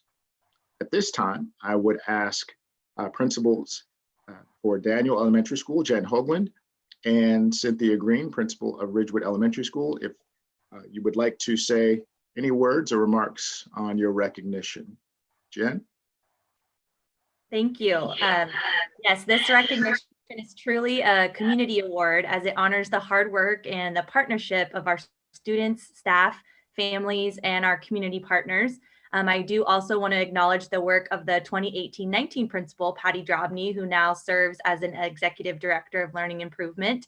And so at Daniel, I just want to say that we're committed to closing gaps through our focus on excellence and continuous improvement, our focus on equity through creating access for all of our students, and partnering with our community as we work to create a school where all children can come to a place that's full of unconditional love and hope for a successful future. So I am thrilled to continue the work at Daniel Elementary as principal next year, and I'm pleased to accept this honor on behalf of our school and our community. Congratulations, well done. And rightfully so. We all know we share this work with those who come before us and those who will lead after us, and certainly Patty Drobny is to be commended, as well as the staff who serve our children well at Daniel. Thank you, Jen. I appreciate you and your leadership. Cynthia Green, for your work at Ridgewood, would you care to say a few words? Oh, thank you for the opportunity to recognize Ridgewood and its hard work. I'd really like to express my gratitude and honor our students. Our students, we spend time talking about jumping into the learning pit, James Nottingham's work, and teaching students that learning is hard. And when it's hard, we have to be metacognitive when we're in the bottom of that learning pit and have strategies to know how to tackle the work. So our students have worked incredibly hard and done their part regarding school improvement and continuous improvement as they focus on their learning. And our teachers have been relentless in using plan, do, study, act cycles and working forward through school improvement and using data to determine needs and ensure that we're providing the right instruction for students to close those skill gaps. And so our goal has been growth that leads toward overall achievement and excellence. It is the great dedication and teamwork and willingness of the Ridgewood staff to come to school every day and work hard in the interest of all students, a true team effort. And so we wouldn't be accomplishing achieving banners without their hard work. And so I really do, I'm grateful for the opportunity to honor the staff and our students as well. Thank you. Thank you for your leadership. Well done. Yes. We look forward to continued support and success at a broader level. We certainly will relish this moment, and congratulations to you and to Ridgewood families, students, and staff. This is, by the way, the second year in a row that Daniel Elementary School and Ridgewood have been recognized for their efforts to close achievement gaps. So again, they should be proud of this work, because to sustain this work and to make sure that the impact is felt long after these years is most important. And at this time, I would like to introduce Principal Dr. Stephanie Knipp, Principal of Kent Mountain View, being recognized for achievement for English language arts, math, and 9th grade on-trackness. Now, Principal Knipp, are you here? Yes, I see you. I am here. Dr. Watts, President Hamada, members of the board, thank you so much for the opportunity to be with you this evening. I will just say we're honored, we're humbled at Kent Mountain View by this recognition, and our students' accomplishments reflect your commitment to our strategic goals, particularly Goal 1, to raise the academic and social learning bar. For students at Kent Mountain View, our inclusive school is an option and an opportunity to experience proficiency and growth through a whole child approach. Academic achievement and social wellness, we know, go hand in hand, and we know our students learn best when they feel loved and supported by caring adults. It's your unwavering commitment to equity, excellence, and community that's reflected in our grades 3 through 12 microcosm of the Kent School District. Thank you so much for this recognition. Well done. Congratulations. Yeah.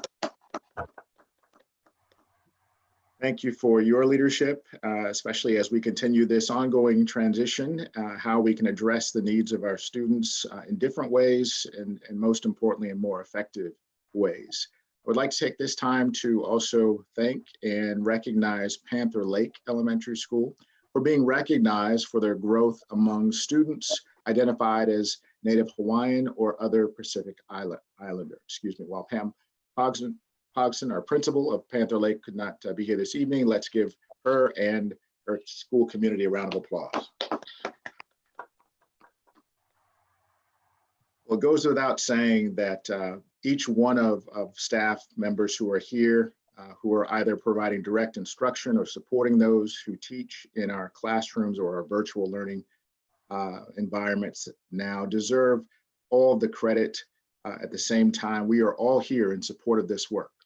The work that we're doing now, with regard to policy, alignment, thinking, laying awake at night, wondering how we're going to address the needs in a broader, more successful way. So many thanks go to each and every one of our leaders who've been recognized this evening, and those who may not have been recognized this evening and are also doing the same work. And those results, as we continue, may not have shown up in the same way, but our goal is to make sure they continue showing up for our students as they achieve higher heights. So thank you and congratulations to our state recognized schools. Since we are not meeting in person at this time, I will forego sharing a virtual plaque and look forward to the moment where I can actually deliver a real live in-person plaque to you soon at your respective school facilities. So thank you again. Stay safe, continue your leadership, and we thank you for all that you've done. Congratulations. Congratulations. Absolutely. The last two parts of our program are really heart-lifting to me personally. We are now on to talking with Miss Karen Howley, and she's going to inform us, the board, if there are any audience comments. Ms. Howley? Good evening, President Hamada, directors, Dr. Watts. I want you to know we have 4 public comments, 1 for agenda item 6.06, 1 for 6.12, and 2 general comments that I will read during the regular audience communication part. I will be reading 1 at 6.06 and 6.12. Thank you very much, Ms. Howley. You're Appreciate welcome. that. All right, we're on to the presentation reports, and that brings us to 5.1, the 2019-2020 budget status updates. Mr. Rarick, our executive director, we'd like to hear from you. Great. Can you hear me okay? I was having audio issues earlier. Can you hear me all right? Yes. Great. Well, the school recognitions are a tough act to follow, but I will try to be equally as engaging and riveting here.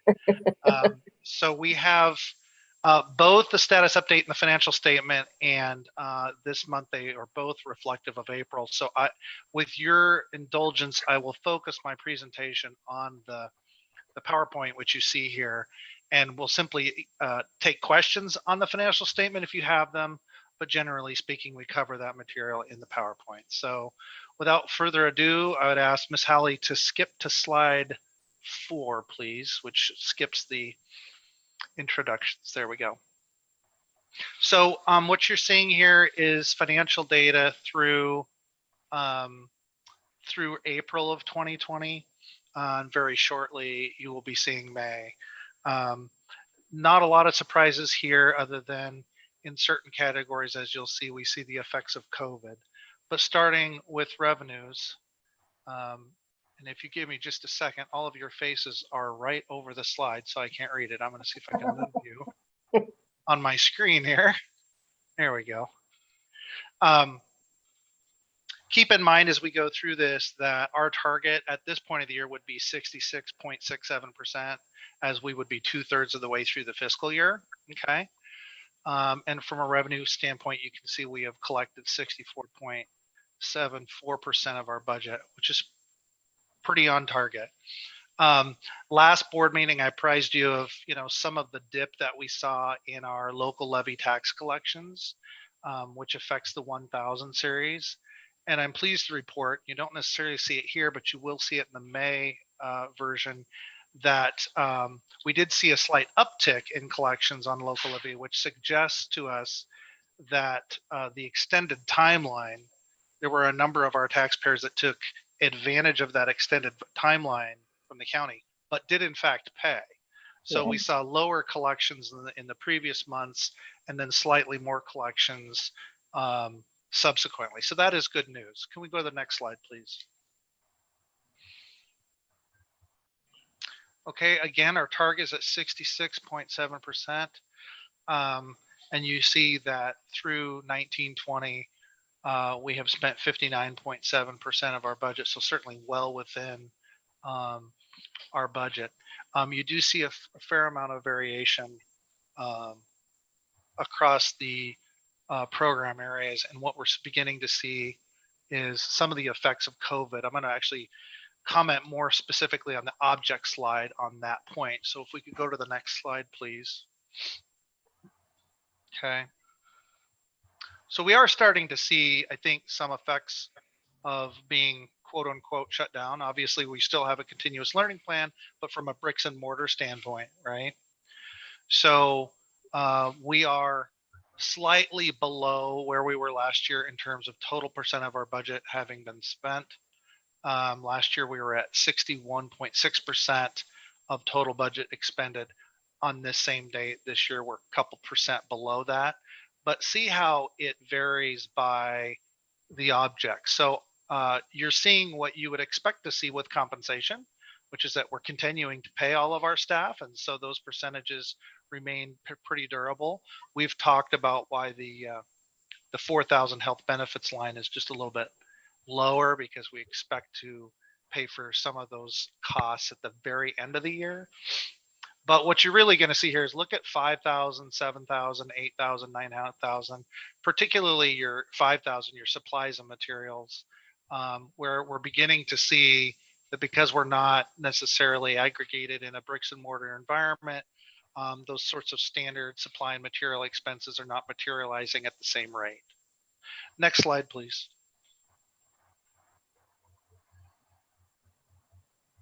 Okay. This is a year-to-year comparison of revenue. And you can see that we're slightly down from this April to last.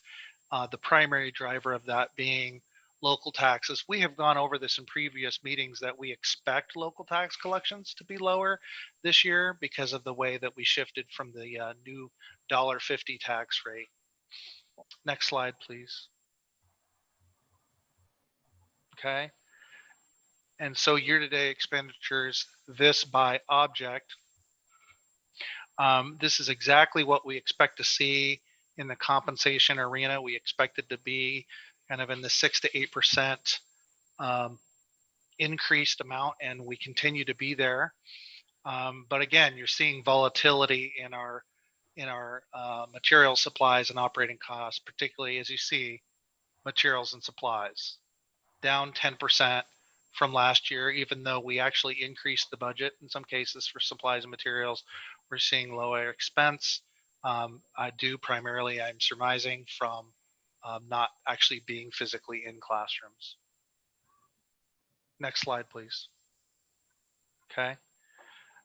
So, normally this time of year, we're taking a very keen interest in enrollment, right? Because we're closing out the school year and we want to see what our budgeted number was. This was a unique year in the sense that, as you may recall, starting in, I believe it was April, we ceased to send in enrollment to the state in the traditional way that we have in the past. And they derived our enrollment from last year's projections. So they kind of looked at our first few months of our actual reported enrollment. And then when the pandemic hit, they kind of extrapolated a percentage based on what our relationship of the beginning of the year to the end of the year was last year. And so what you're going to see in terms of the final months of enrollment is simply just a statistical result, and we are not like counting kids in the typical way that we would in May and June of a given regular school year. What will be interesting is how long that goes on. So I think we will learn from OSPI about how long they intend to do enrollment this way, and whether it will be a factor next school year. Next slide. So this is simply a graphical representation of what we just talked about. Everything after March on the dotted line is going to be simply just OSPI projecting our enrollment for us, rather than us reporting students, because obviously they're not showing up at school buildings. Next slide, please. Okay. I have to advise you, and I apologize for this, that there's a typographical mistake on here. We will get you the revised version of this shortly. The green line should be commensurate up to what you see on your printed April financial statement, which is, I believe, $56 million. And so what we're kind of aiming to here is once we finish the May financial statement, what is the projected ending fund balance that we will do next year's budget with? Right now, that's looking to be a number in the high 40s. And we will, when you get your F-195 budget, we have to make an assumption about what that fund balance will be. So at this point, we feel like we're in a financially healthy situation in the present circumstance. Our biggest anxieties are about the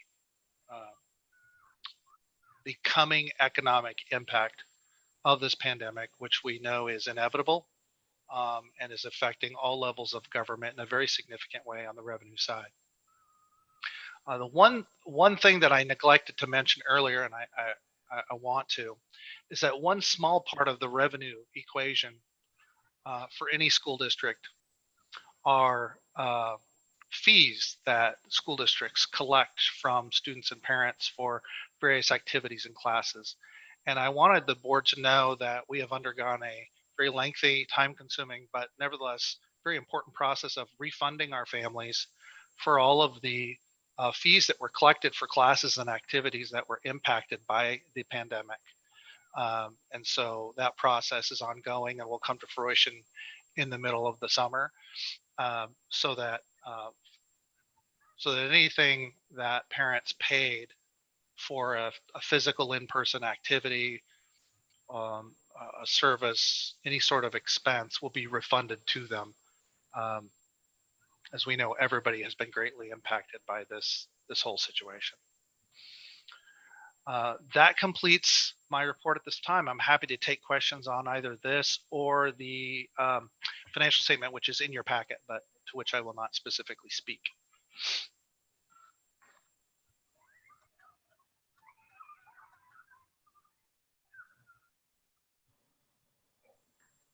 Great. No questions, it looks like, Mr. Eric. Looks like you're so enlightening and so terrific. They don't even have any questions for you anymore.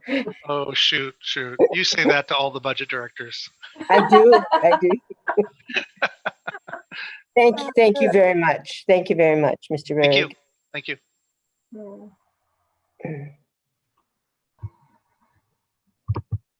We're now on to 6.0, Board of Directors discussion and approval.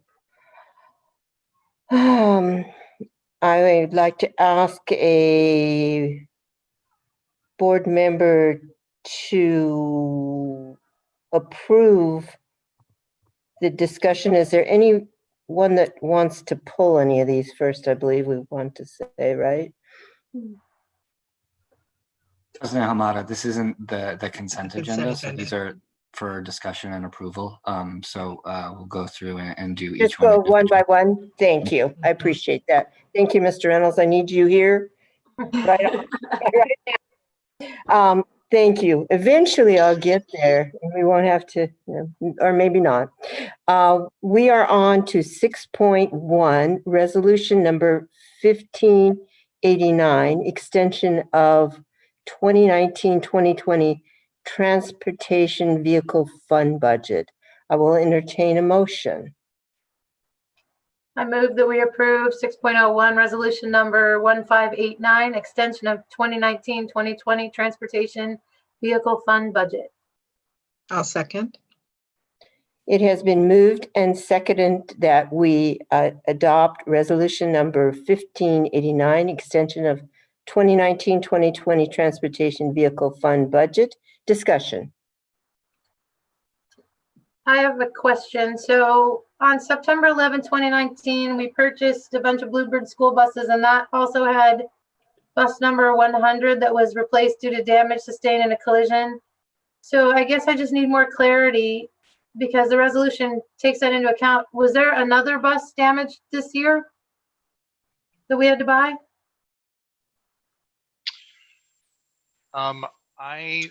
Thank you, Ben. I'm just hesitating because I don't know if Justin is on this call or not. Yes, I'm on the call. Okay. Justin's on the call. He can answer that. Thank you. No, that was the only, when we did that purchase, we had 6 buses total on that purchase. 5 of them were for the Department of Ecology grant. Right. It was, $35,000 per bus. Well, then Right. we had the one bus get totaled. Right. And yeah, so it was total cost $855,839.26 that was approved on September 11th. So I guess the resolution takes into account something that was already approved on September 11th. So I guess because the resolution includes that and it was just approved to pay for it in September, I'm confused by why we needed a resolution. I can answer that one. Why that's included in the resolution. Okay. I think I can answer the part as to why you need a resolution. So that's not my question. Is why is that bus 100 in the resolution when it was already approved? The funds were already approved in September. So why is it being approved 2 places? Okay. Yes, I think I can answer that one. Okay. Okay. So there's a number of different levels of board approval and authority. Okay. One is setting the budget amount, the total amount of the transportation vehicle fund. Okay. That's under the purview of the board. Mm-hmm. Also, approving large purchases individually is also part of the purview and authority of the board, right? So previously what happened is, and again, I realize this is going to seem very bureaucratic, but this is kind of to the letter of the law. You already approved the purchase of the bus. You already approved an interfund loan to allow for the total purchases to happen. But there's a third level of authority, which is setting the total amount of the budget. And it turns out that once you've approved all of those expenditures, it would have caused us to go just a little bit over that original budget amount. So if we didn't have this letter at the end of the year, it wouldn't be an issue of the board having not approved the purchase. You approved that and you approved the interfund loan, but the state auditor will come in and look at the amount that we spent relative to the amount that the board approved for the entire budget. And those two would have been slightly off. So this is kind of the third leg of the stool, if you will, to make sure that this meets audit approval, if you will. And does this also take into account the electric buses? That's why we did that, right? Because of the approval of the electric buses? Yes, the revision to the transportation vehicle fund budget takes under consideration all of the planned expenses not just one particular one, but all the planned expenses of that budget for the year. So I think in the resolution, we highlighted one or two particular expenses that are the cause of it exceeding the original amount. But really what you're revising here is the total budget amount. And what it amounts to is you approved all the individual expenditures. The individual expenditures would have exceeded the authorized total budget. Okay, I guess it still makes me uncomfortable. This whole thing has made me uncomfortable from the beginning, especially in the light of COVID, because we don't know how much money we're gonna have for students and education, and we're getting electric buses. So it makes me really uncomfortable. Well, if it helps, I can tell you that this resolution is a direct outgrowth of the resolution that you already approved. So once you approved an interfund loan to enable those purchases, we would need this other resolution to effectuate that purchase without violating any regulation. Kind of part and parcel, if you will. Further questions? Thank you very much, Mr. Werrick, for clarification. I'm constantly learning from you about school finances, so I appreciate that personally. And now we're on. We're calling for a vote on resolution number 1589, the extension of the 2019-2020 transportation vehicle fund budget. And all those in favor, please signify by raising your right hand and saying aye. Aye. Those opposed, please signify by raising your right hand and saying nay. The motion carries. I abstain. Okay, one abstention. All right, we're on to 6.2. That's resolution number 1590, WIAA renewal. I will entertain a motion. I move to approve agenda item 6.02, resolution number 1509, the WIAA renewal. 90. Oh, 1590, I'm sorry. Second. It has been moved and seconded to approve resolution number 1590, WIAA renewal. Discussion.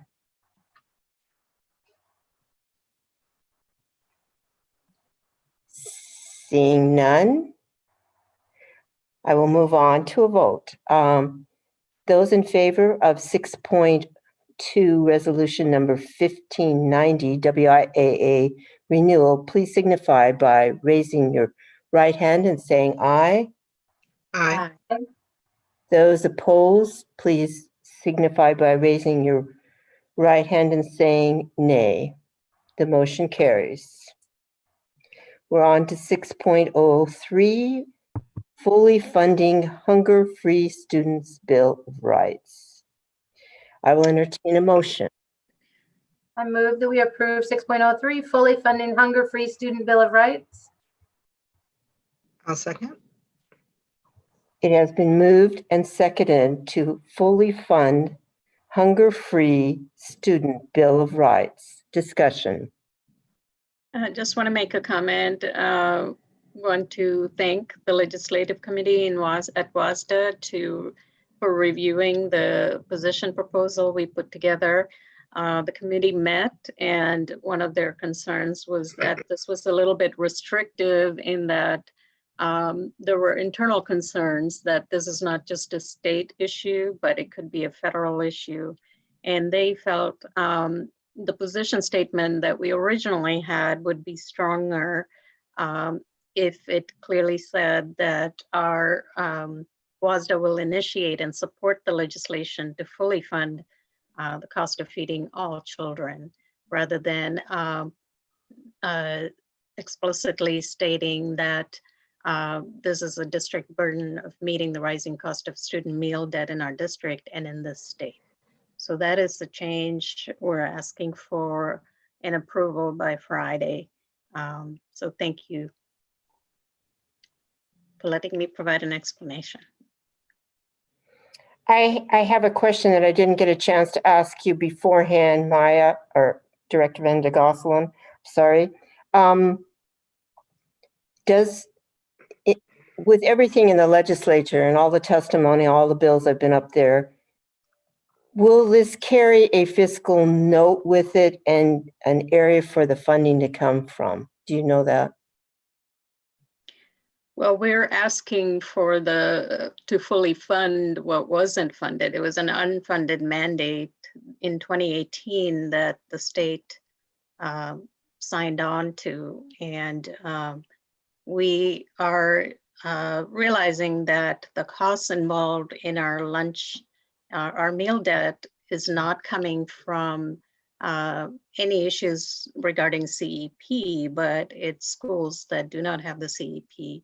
But we are providing the meals and we're not asking questions based on the legislation, sort of expecting that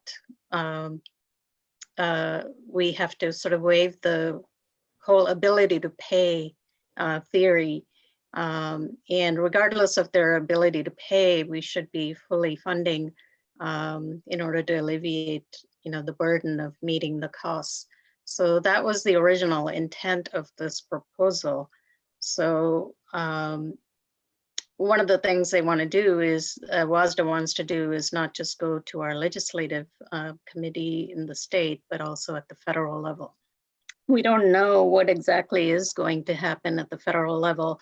Part of the concern is that we are now required to add on more community eligibility provision schools to provide meals for the schools. I think if you're 62.5% free and reduced lunch, free and reduced meals, we have to provide meals for the students. And that is in direct conflict with some of our federal funding that could take place for Title I, and then some state funding such as LAP.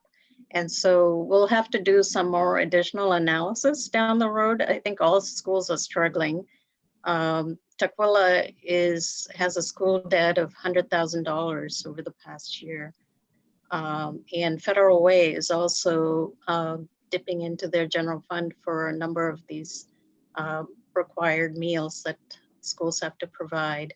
So I think all districts are getting very prepared to do the analysis to show or demonstrate that we can't have these mandates where we're required to provide the meals, but there's no funding coming from that. And this may be taking it a step further, but do you feel that our state representatives, and probably haven't had a chance to talk to our feds, have any flavor of supporting this? Have you heard, have they seen anything like this? Or? Well, the legislative representatives are the ones who proposed the 2018 bill, Hunger-Free Student Bill of Rights. The problem with it is that there hasn't been any funding associated with it. So one of the things we're thinking about as school board members is going together as a unit to address this with our legislators in the 11th district. Steve Berquist actually was a sponsor on this particular bill. And then also looking at our 47th and 33rd and Tukwila school districts, I guess, which is 11th district, but meeting together as a unit to talk about these issues. So we're still, okay, there's still a lot to be learned. Okay, thank you very much. Thank you for all this work on this. Pardon me? Yeah, it's Thanks for all the work on this. I appreciate all the work on this. You're welcome. Any further questions before we call for the vote? Seeing none? Okay. So, gotta get my glasses on here. I don't have my glasses. I lost my place. All those in favor on fully funding hunger-free student bill of rights, bringing that forward, please signify by raising your right hand and saying aye. Aye. Those opposed signify by raising your right hand and saying nay. The motion carries. We're on to 6.4, and that's Olympic sport and spine high school athletic training coverage. I will entertain a motion. I move to approve agenda item 6.04, Olympic sport and spine high school athletic trainer coverage.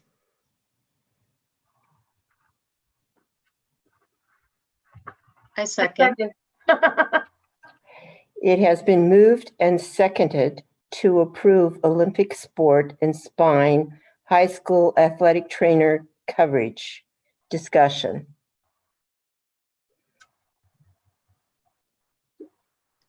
I have a question. Is when this came to be,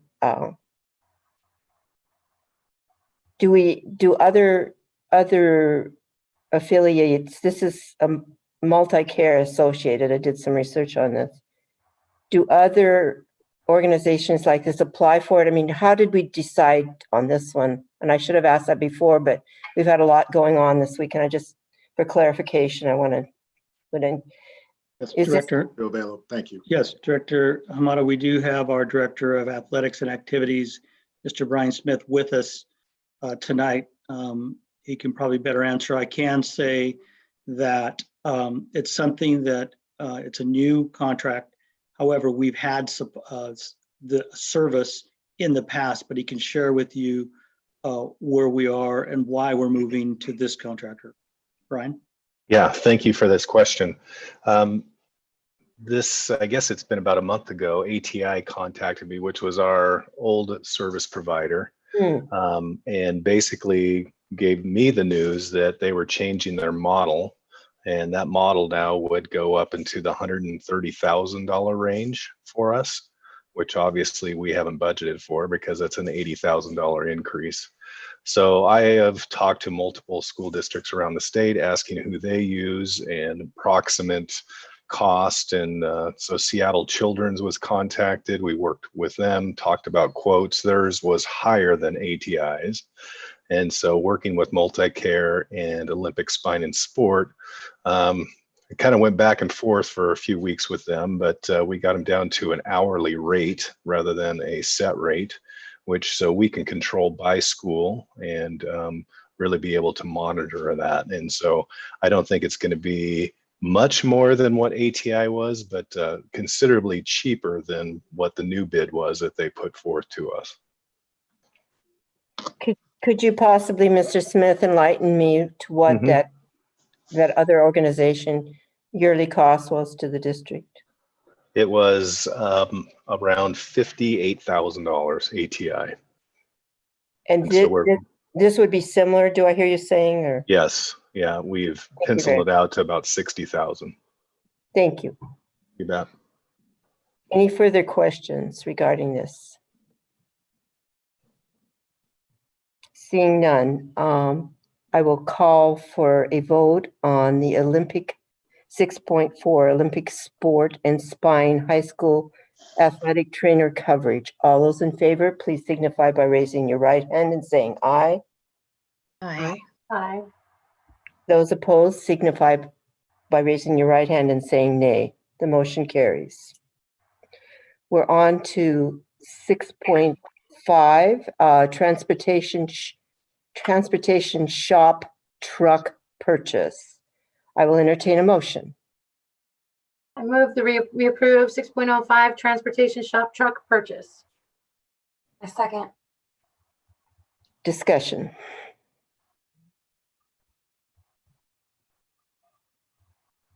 None.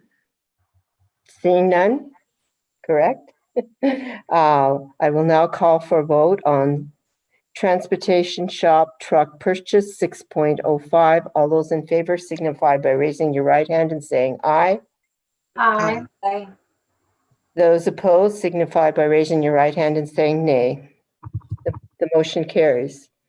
I believe we had a comment before 6.06, and that goes prior to the reading of it, correct? We have a public comment. Yes, it does, President Hamada. This comment is from Veronica Smith Kasem. And she said, "Hello, and thank you for your time. My name is Veronica Smith Kasem, and I'm a KSD parent and community member. If I were standing before you now, you might remember me. I'm the one who gives public comment holding a neon sign featuring a particular theme. Tonight's theme is the science of reading. What is the science of reading? It's simply the combination of research from the areas of educational intervention, developmental linguistics, psychology, and cognitive neuropsychology that, taken together, give us insight into how the brain learns to read. I contend, and I hope you agree, that we should teach reading based on these insights. Agenda item 6.06 is a request to renew our license with the American Reading Company for their assessment tools called IRLA and ERLA. Since we currently use ARC materials and assessments, it makes sense to approve funding for the coming school year. My comment this evening is not about the decision before you now, but instead to alert you to an upcoming opportunity to improve reading instruction in our district. Sometime over the coming school year, our district will decide whether to keep using our current ELA curriculum or to choose something else. Also during this time, our district will choose screening tools to identify characteristics of dyslexia along with appropriate reading interventions in order to comply with the new dyslexia screening law that becomes effective in the 2021-22 school year. The convergence of these two decisions gives us a special opportunity to ensure that all of our reading instruction is consistent with evidence-based methods that are rooted in the science of reading.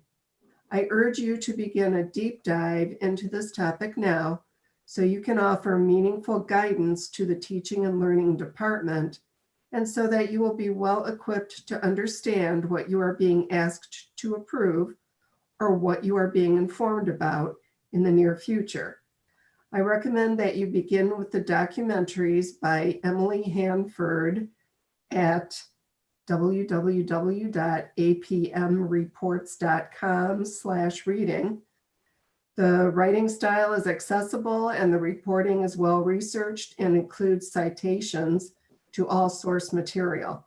After that, I encourage you to explore www.thereadingleague.org, which seeks to bridge the gap between the scientific research and educational practice. The free videos linked from their knowledge base page are especially helpful. I will be emailing this public comment to each of you, and I would appreciate the opportunity to talk with you more about the reasons behind my passion for and advocacy around the science of reading. I thank you for your time, and I wish you all a good evening and good health. Thank you, Ms. Howley. I appreciate that. I would like to entertain a motion on renewal American Reading Company contract school pays. I move that we approve renewal American Reading Company contract school pace. I second. Discussion. This is going to be a repeated comment for this whole board meeting. a lot of these renewals occurred in August, September, and October of this year, of this school year. So my brain seeks patterns, and I'm trying to understand why we're renewing these contracts before the budget has been approved for the coming year. And I understand some of these are crucial to our schools, but like when I look at this ERLA, the American Reading Company contract, it was approved 8/28/19 for $163,000, $163,240. But then if you look in vouchers, we've paid a total of $288,000 plus this year. So is this an extension, or is this truly a renewal for the next year? And again, without knowing what's going on with COVID, and I just don't understand why without a budget yet, we're approving these things that previously had been approved in the fall. This is less than a year ago we approved this. So is this really a renewal for the next school year for 2021, or is this to approve that we spent more, we spent about $120,000 more than was previously approved? Thank you, Director Bettinger. I'm going to ask our Chief Learning Officer, Danelle West.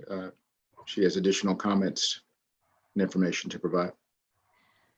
Yeah, absolutely. Thank you. Good evening, President Hamada, Board Directors, Dr. Watts, and Ms. Howley.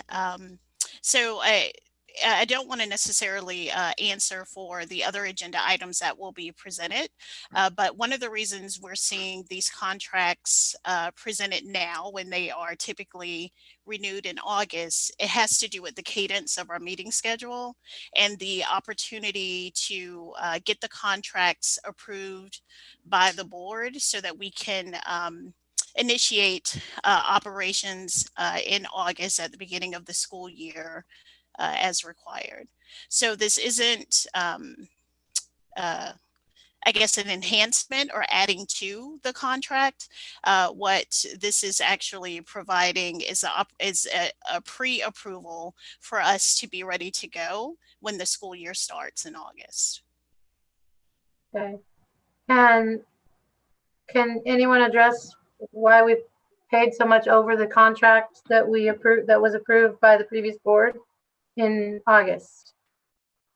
So if we're talking about school pace is the contract, and the American Reading Company contract would be separate as a part of our curriculum adoption, which was adopted in 2014-15. So any additional resources that need to be purchased to sustain the classroom libraries, to sustain training for staff, or any of the teacher materials or books that are required.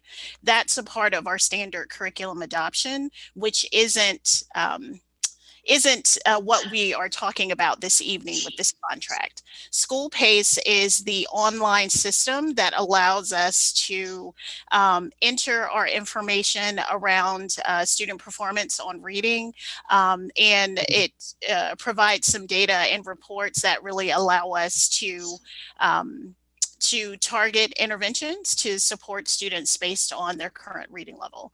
And that's for our kindergarten through second grade students. And so we have essentially two separate contracts with American Reading Company, and that's one for this, with one for the materials and one for the ERLA.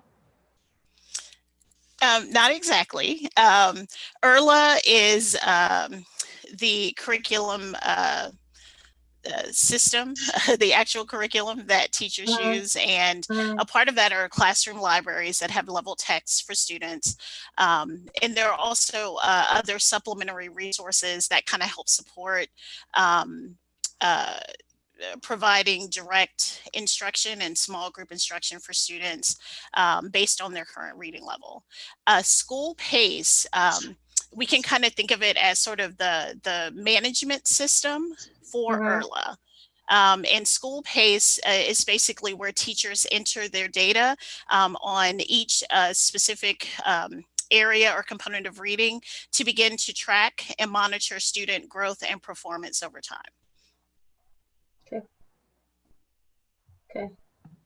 So ERLA is the system, like the curriculum that we're using, and School Pace is sort of like the digital learning management platform that kind of monitors and tracks all of that information for ERLA.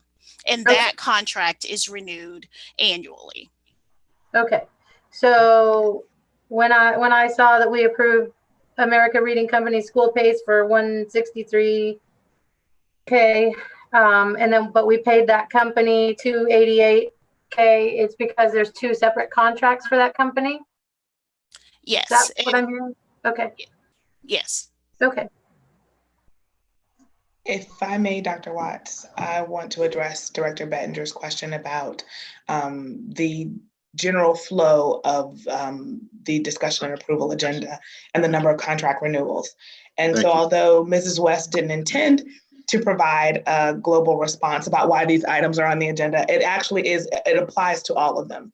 So our intention when we do this and when the board put into place policy, I believe it's 6211 about the 25,000 and over. Our contracts were not all necessary, and approvals were not necessarily aligned with the start of an operational school year for a school district. And so over the course of the year, we've aligned our contract renewals with the start of a school year and being operational. And so this past fall was the first actual full school year that came into place. And so we were trying to put them on early, so that put us in August.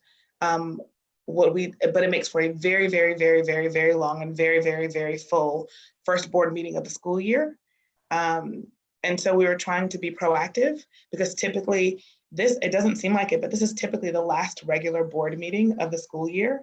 And then there aren't any others. So it's either this or we waited until August. And so we were trying to be proactive so that, again, we were operational and ready to go when our school year starts. I do understand the concerns with COVID and not having adopted a budget fully. But aside for what you're seeing right here tonight, these are the most essential and these are renewals. And so the increase or the difference in cost or impact to budget is really the difference in the inflationary cost and discussion. And so, for example, if we're going to talk about the American Reading Company contract, it would be the difference in cost or increase in cost over the prior year's contract. We have the same current, it's the same budget liability for this particular product, but as we go through another agenda item, you'll see if there's a cost differential, it's laid out and what that is. And that's, if there's board discussion, that's where the discussion should be.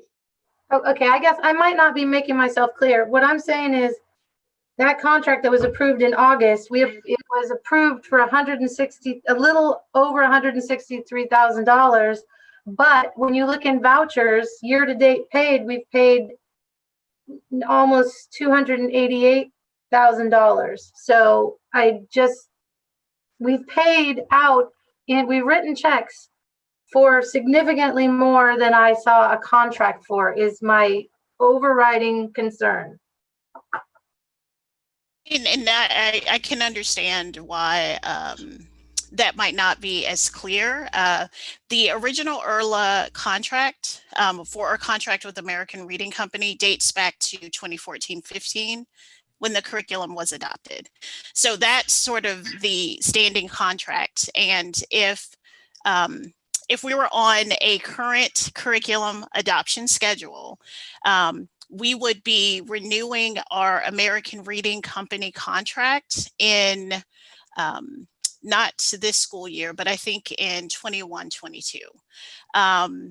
So we are basically sustaining a curriculum adoption, resources, materials, ongoing training, coaching support for teachers and students from 2014 to where we are right now in the 1920 school year. So we know paperback books, they get torn, they get lost, they get damaged, but it's essential to implementing the ERLA curriculum. So we often have to replace those materials. The same thing with teacher manuals and the supporting documents that teachers need in order to implement the curriculum. All of those are ongoing recurring costs that are associated with our curriculum adoption. So we have to, in order to maintain our curriculum, we have to replenish those materials as needed. So there'll be costs, I anticipate, as we close out this school year, and depending on what resources we actually get back and that haven't sort of gotten lost in our COVID closure abbreviated closing and cleaning of the classroom process, there may be a need to replace additional materials. So the contract that we renew annually, again, is for our learning management system that's online that supports the ERLA curriculum. It is also a part of American Reading Company. Okay. All right. So this is for the next school year, 2020, 2021. That's correct. Okay. Thank you. And thank you very much, Ms. West, for helping us with our learning curve on this too. Yeah, I appreciate it.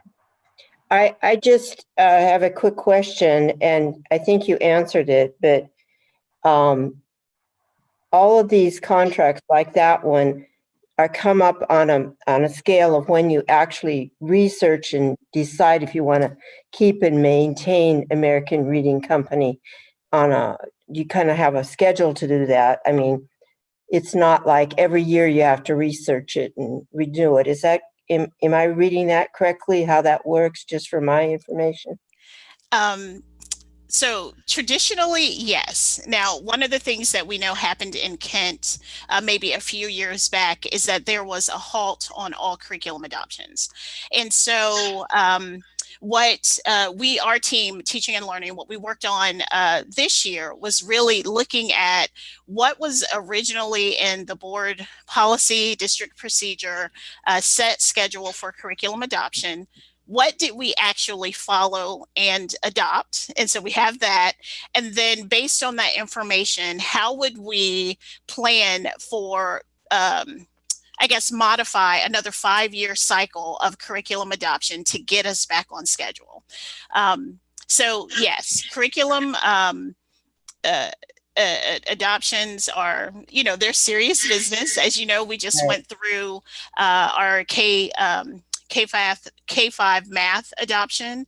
And there's several phases in this process. It's not something that sort of happens in a vacuum or in a secret meeting.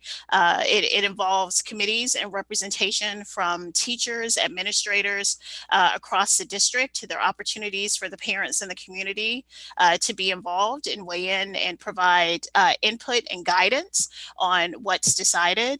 And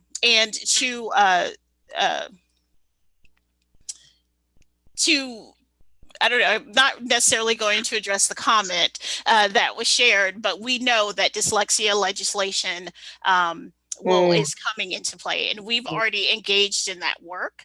And we've talked about, what are the essential things that we need to consider, not just in our curriculum adoption, also in our assessment components that support that curriculum, and what is our internal capacity to be able to deliver and provide instruction and interventions to support students based on the very specific needs for students with dyslexia and our students who are struggling in reading.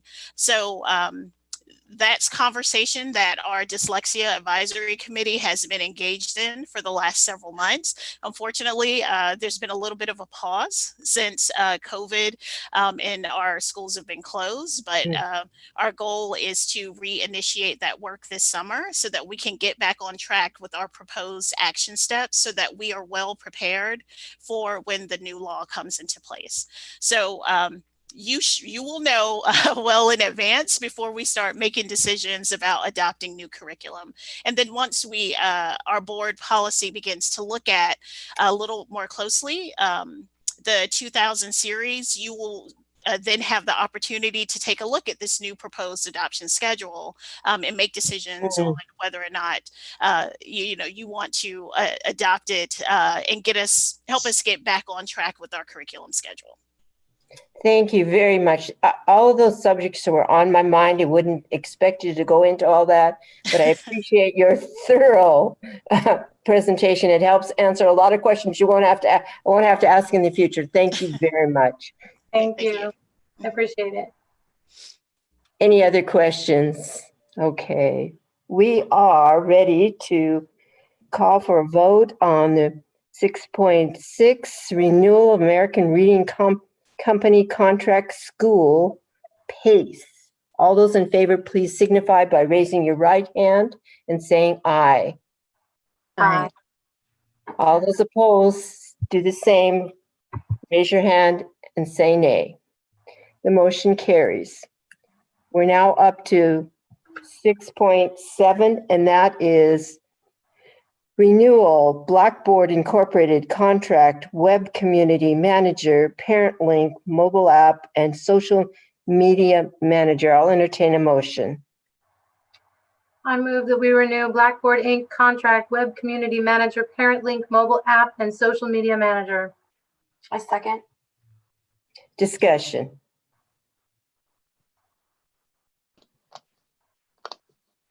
Seeing. What is this exactly? Is this Peach Jar? Is this how we run our website? Great question. Alyssa, thank you. You Yes, shed some I light can answer. on Blackboard and our relationship with Blackboard. Thank you. Yes, President Hamada, directors of the board, Dr. Watts, Ms. Halley, Director Bettinger, this is our website. So it's all of our websites, our district website, our 42 school websites. The back end, it's the front end, it's the mobile app. So when we send push notifications, which also helps us translate messages for families, and we have over 27,000 downloads this year of people who are downloaded and continue to update that mobile app and get push notifications from us. So it's all of those tools that we use to communicate with families. Great, thank you. You're welcome. Any further questioning? 27,000, wow, okay. We're now ready for the approval of renewal Blackboard Incorporated contract, web community manager, parent link, mobile app, and social media manager. All those in favor signify by raising your right hand and saying aye. Aye. Those opposed signify by raising your right hand and saying nay. The motion carries. We're now up to 6.8, renewal Follett contract Destiny. I'll entertain a motion. I move that we approve agenda item 6.08, renewal of Follett contract Destiny.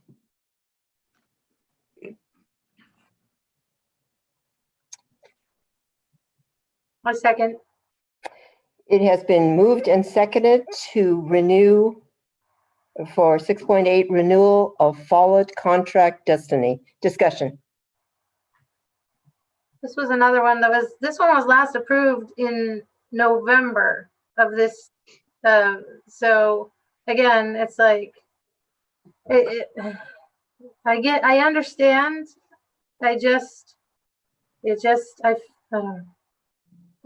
All of this is just. Is there a question, Director Bettinger? I just don't, we just approved, they approved an update on the 13th of November. And so is this new contract going to be exactly what we're going to pay? Or is it going to, I have a hard time when I see that it was just approved not very long ago, and we've paid more to them than even the additional approval that was added on. And so it just makes me uncomfortable. So your question is? I guess I don't understand. I guess again, this is another one I'd like explanation on why it was just approved in November and we're asking to update it again. Is there a reason? And we've paid more than we approved even the second time that was approved, even the second time. Response. Thank you. I'm going to ask again, Dr. Harmon, this similar conversation, but I would ask if you would please. So all of these, Response, again, this particular piece is also in line with preparation for the 2021 school year. There's a little bit of context to this particular agenda item. So this year we transitioned to Follett Destiny and to a centralized management system of our instructional resources, library materials, through some work with our teacher librarians and other DARTS team staff to come up with the best model for centralized management of our materials across the district so we can track those materials. So because year one was new, there were some increased costs with training and getting the system up and running. And so the renewal for the 2021 school year reflects a reduction because those pieces are not added in and included or no longer needed. So this is not necessary. This is not an additional purchase for the 1920 school year. This is about making a purchase in the 2021 school year. And I open the floor to our Executive Director of Organizational Effectiveness, Mr. Christie, if he has additional context that I missed in that. Yes, this has, thank you. This has to do with timing in addition to what Dr. Harmon said. So the last time when this was approved in November, it was an extension because we added a site and also paid site tax.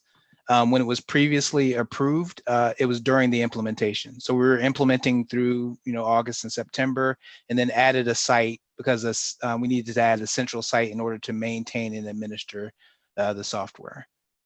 And so again, this contract right here is for the next school year. Okay.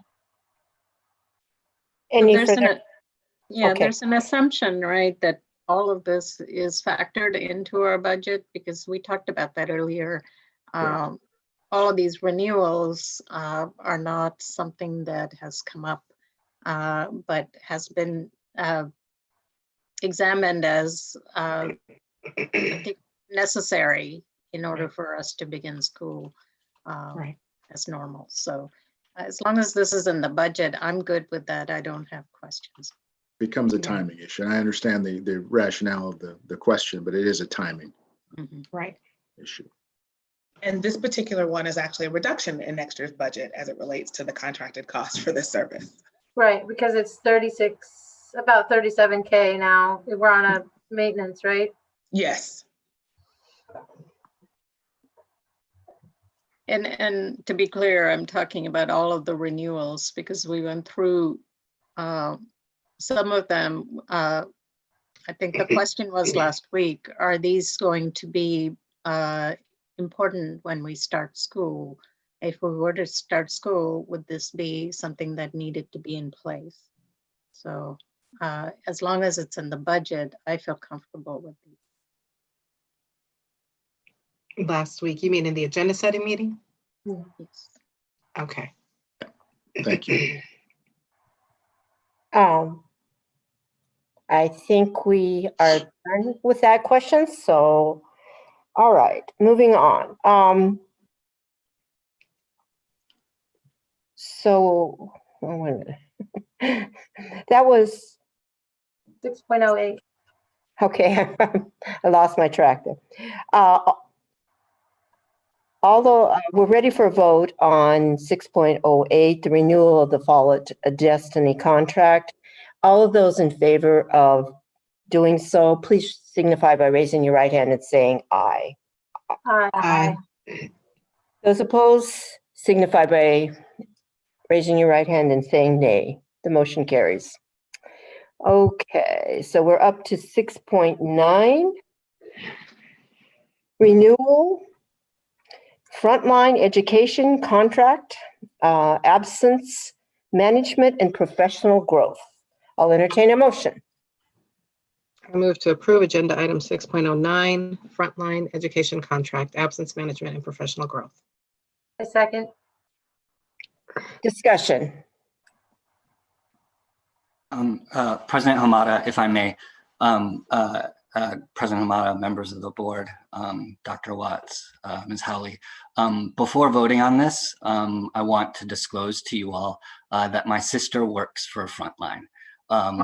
Does not stand to benefit personally financially from this contract renewal, and I remove myself from all discussions related to Frontline contracts as a result of that. But I just wanted to be sure to disclose that to you all, just so there was not even an appearance of a conflict of interest in this particular situation. Thank you very much, Mr. Reynolds, for your professionalism. I appreciate that comment. Thank you. Are there any questions regarding this? Seeing none, we're on to a vote for 6.9, renewal of the frontline education contract, absent management and professional growth. All those in favor signify by raising your right hand and saying aye. Aye. Aye. Those opposed signify by raising your right hand and saying nay. The motion carries. We're on to 6.10, renewal in structure contract canvas. I'll entertain a motion. I move that we approve 6.10, renewal in structure contract canvas. I second. Discussion.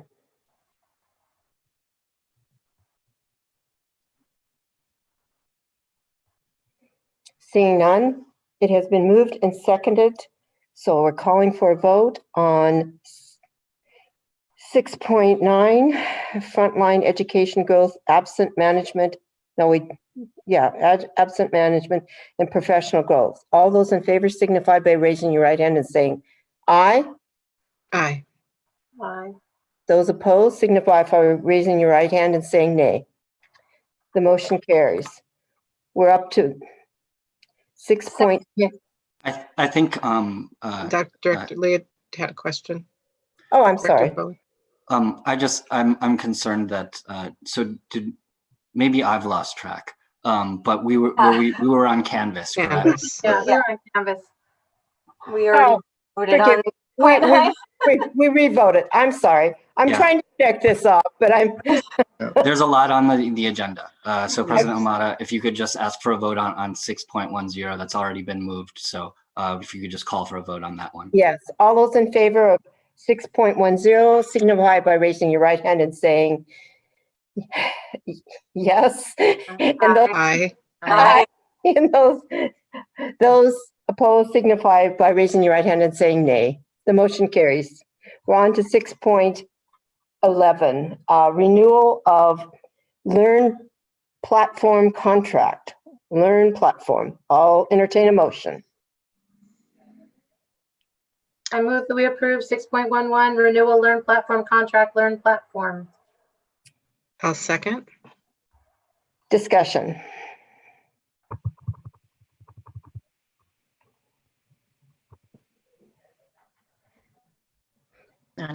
Seeing none, it has been moved and seconded for the renewal of Learn Platform contract, Learn Platform. All those in favor signify by raising your right hand and saying Aye. aye. Aye. Aye. All those opposed signify by raising your right hand and saying nay. The motion carries. And I believe we have a comment on 6.12. Ms. Howley, please. Okay, this comment is from Ken Smith. Dear Kent School Board, I strongly encourage you to review the experience data before extending this contract. This is in essence an insurance policy for lost or broken computers, and it is a very large total number to the district, over $500,000. It may be much less costly for the district to self-insure and bear the risk of theft or loss, as I believe most districts in the state do. It would be financially imprudent, and I would believe a violation of your duty as the board to approve a contract that may not be needed based on past experience. And the board has the ability to see that data before making a decision. As background, I have reviewed the financial statements for the Absolute Company, and they seem to make a very high profit margin on their services. The available evidence suggests the district is not getting value for its money. All right, we're on to 6.12, renewal of microcomputer systems contract Absolute. I'll entertain a motion. I move to approve agenda item 6.12, renewal microcomputer systems contract Absolute. I second. Discussion.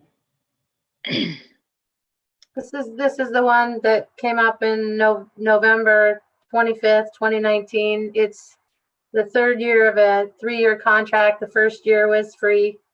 And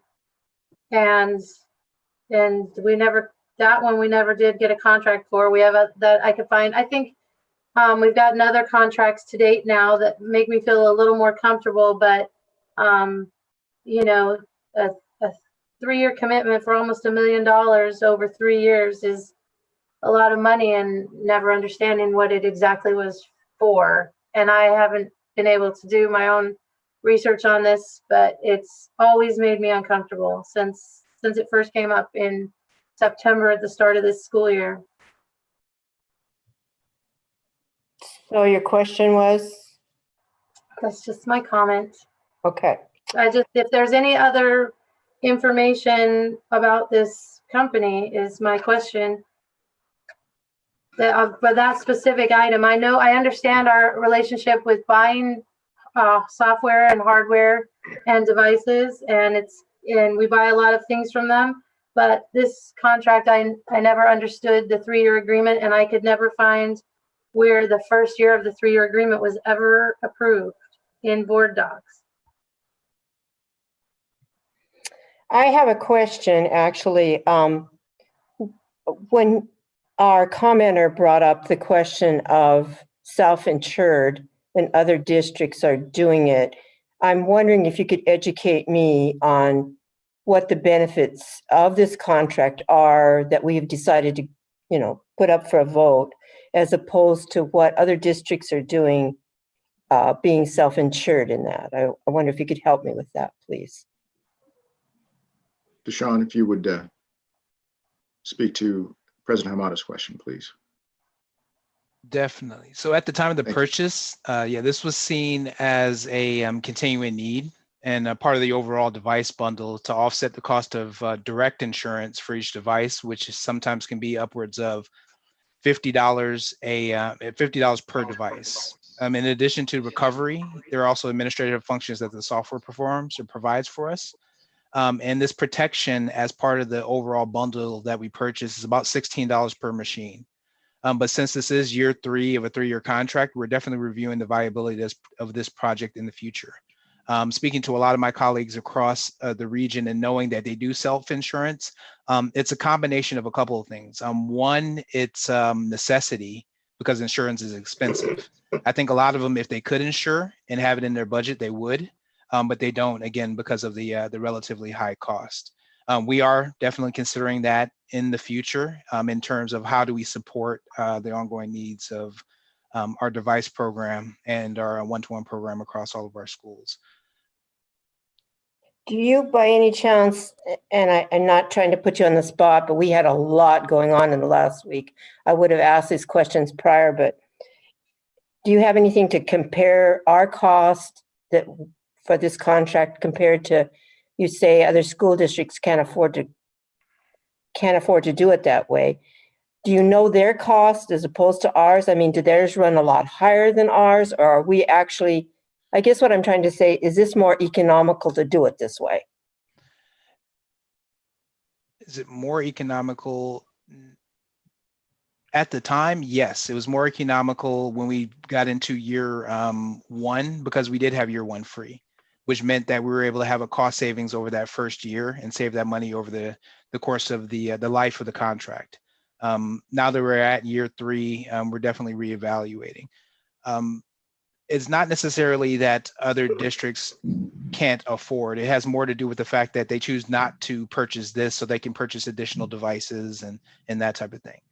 For us, recovery was a big portion of what we're concentrating on in terms of the investment that we were doing year over year, because we were purchasing a few $1 million worth of devices each year, because as devices age out, we wanted to make sure that we had the best available to our students. And so this was part of the initial bundle that has been going on year over year. But again, one of the things that we do as a team is reevaluate each year to make sure that we're getting, again, the best deal, so to speak, and then we're making the best investment with levy dollars to ensure that we get the best bang for our buck, so to speak. I hear what you're saying, but so you're saying that there's a potential that when you re-examine this, that this might not be your choice? That's what I'm kind of wondering about when you said yes. You re-examine. Then why are we doing it this year, I guess? Because this is year 3, so we can't break out of that contract. Okay, Yeah. that answers it. Thank you. Yeah. Thank you. When I was asking all these questions during the agenda meeting, we didn't have answers. So this is very helpful. I appreciate. Yeah, we have experts here to answer I all know. these questions. I know, it's so helpful. I mean, it's not going to happen at agenda. I'm learning so much. I'm learning so much. Thank you. Thank you. Thank you so much for that, Tashawn. I appreciate that. Yes, thank you. You're educating me. So any other further questions? Seeing none. So we're now up for a vote on 6.12, renewal of the microcomputer systems contract absolute. All those in favor signify by raising your right hand and saying aye. Aye. Those opposed, raise your right hand and signify by saying nay. Nay. The motion carries. We're on to 6.13 or 6.13, renewal, Power School contract, UT applicant tracing, UT onboard, and UA school enrollment choice. I'll entertain a motion. I move that we approve renewal Power School contract, UT applicant tracking, UT onboard, and UA school enrollment choice. I'll second. Discussion. Seeing none, I'm going to call for a vote on 6.13, renewal Power School. It has been moved and seconded that Power School contract, UT applicant tracking, UT onboard, and UA school enrollment choice be adopted. All those in favor signify by raising your right hand and saying aye. Aye. Aye. Aye. All those opposed signify by raising your right hand and saying nay. The motion carries. Okay. We're on to 6.14, renewal. Samaritan Technologies contract, in parentheses, e-coordinator. I'll entertain a motion. I move that we approve 6.14, renewal Samaritan Technologies contract e-coordinator. I'll second. Discussion. This is VIPS, right? This is the VIPS system? Yes, okay. Oh. Any other further questions, comments? Okay, it has been moved and seconded on 6.14, renewal Samaritan Technologies contracts, in parentheses, e-coordinator. All those in favor signify by raising your right hand and saying aye. Aye. Aye. All those opposed signify by raising your right hand and saying nay. The motion carries. We're on to 6.15. Renewal Tableau contracts, server and desktop licenses. I'll entertain a motion. I move that we approve agenda item 6.15, renewal Tableau contract, server and desktop licenses. A second. Discussion. No, I appreciate Dr. Watson's staff, Dr. Harmon, Mr. Christie, for your explanation of how we're using the software. Because I know in years past, we've heard that it was not being used properly or not efficiently. But thank you for the explanation. Welcome. Thank you. All right.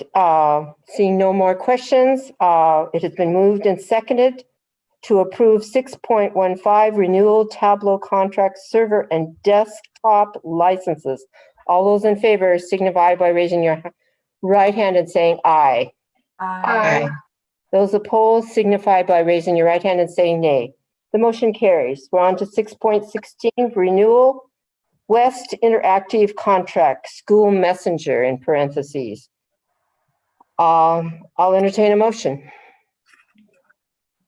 I move to approve agenda item 6.16, renewal West Interactive Contract School Messenger. Second. Discussion. Seeing none, it has been moved and seconded that we accept 6.16 renewal of the West Interactive Contract School Messengers. All those in favor signify by raising your right hand and saying aye. Aye. All those opposed signify by raising your right hand and saying nay. The motion carries. Okay, we're up to the consent agenda. No, Don't we have 6, we have 17? two more. We have Yeah. 17 and 18. Yeah. Almost there.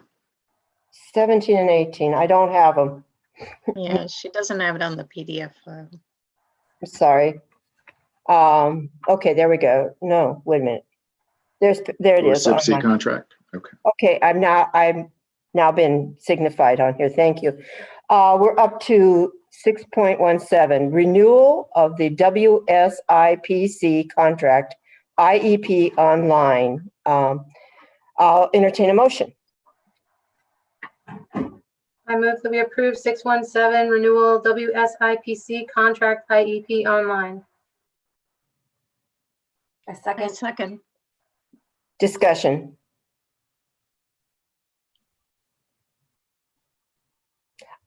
What is it? I'm just curious. Skyward. Quickly. Skyward. Yeah, it's with SIPC. Skyward. Okay, now that I do recognize. You do. Thank you. Specifically, IEP Online is Yes. a Right. component. And Danelle, if you'd speak to the purpose and the function of IEP Online. Thank you. So good evening again. IEP Online is our platform for managing, tracking confidential personal data around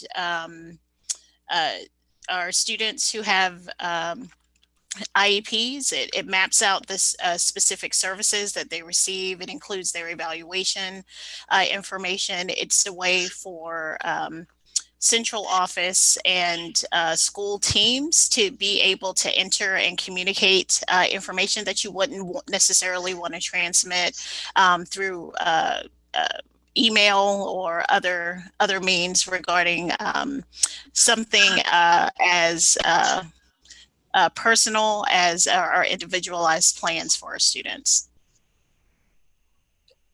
Thank you very much for the clarification, Ms. West.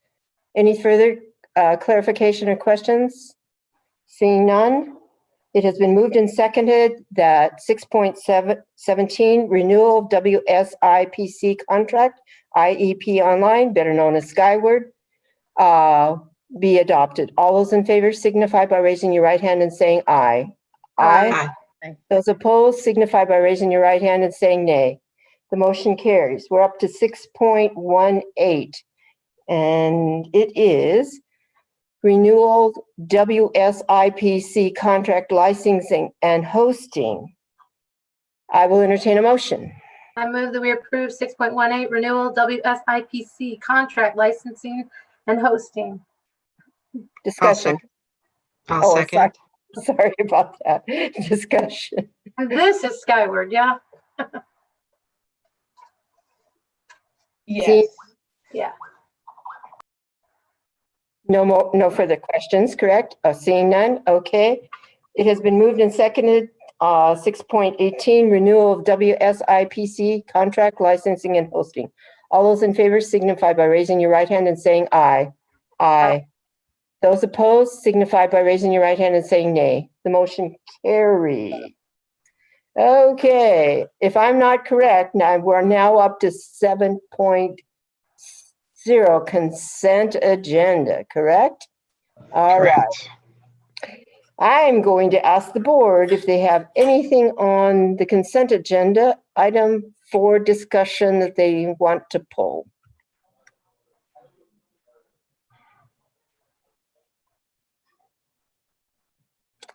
I don't see any hands going up. So do we make a motion for the entire group to be accepted?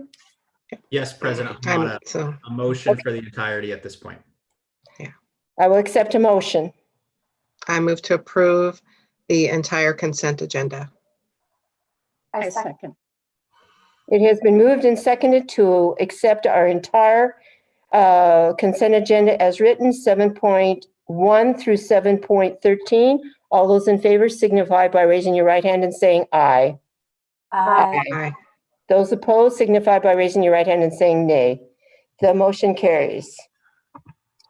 Right. Unbelievable. We are now up to 8.0 informational capital facilities plan executive summary. I don't know who's doing that. Nobody really does it unless there's questions. Yeah, it's just informational for us to review. Okay. Unless you have a question or. Well, You do. Mr. Velo is here to answer any questions you may have, or at least point us in the right direction.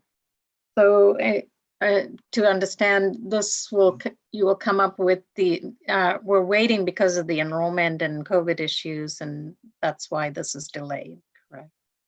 Who's Well, answering this? Oh, Mr. Vela. yes and no. What you have there is an executive summary of the purpose of a capital facilities plan. It actually has to do with impact fees. And we normally do this each year. Yes, it was partly due to that. And we've just extended it out. You will see on our June 24th agenda, the actual action that you would take place. We wanted to get it on your radar that we were coming forth with the process like we do each year. So the impact fees, have they been all determined? Yeah, that. I'd like to know that. Yeah. Or particularly the new CTEC, Yeah. I'll let Ben share about impact fees in general. As you know, our facilities span a number of cities, not just CTEC. And so over the years, we have asked for a certain amount of impact fees. That's different in each district, but I'll let Mr. Werk talk a little bit about big picture. Sure. Ben, thank you. So on the issue of timing, this is the time of year that it happens every year. Typically the technical review committee from the county meets usually the second week in June. So same calendar as last year. In terms of the impact fees, when you say have they been determined, that's really what the individual municipalities do. We make a recommendation based on our data. Districts have taken, Kent School District has, for a number of years, given all the factors that are identified in that executive summary that you may have read, has simply suggested inflation-based adjustments to impact fees, and has not been among the districts that have asked for the very aggressive higher rates. Some of our neighboring communities have taken that issue on much more aggressively than Kent has. And so essentially the purpose of the plan is to lay out your major projects, lay out your enrollment forecasts, and make a recommendation on an impact fee amount that the municipalities may or may not accept, so they can kick it back. It's just that Kent has not typically been a, to use a colloquial term, we haven't made a lot of noise in this space, while a number of our neighboring districts have. Some have impact fees maybe double what we have, and it has been a major bone of contention with Kent City Council in particular, and some city councils in the region generally. But we have not been in that space, mostly because, as the executive summary indicates, we're in a decent spot in terms of our capacity. Now, I really kind of talking about Israel's side of the thing, but what we have not really been a high profile player in this environment for a while for a number of reasons. Yeah, I guess I was trying to understand why it's postponed to June. So this is typical. I don't know if it's postponed. The full capital plan. Yeah, so this is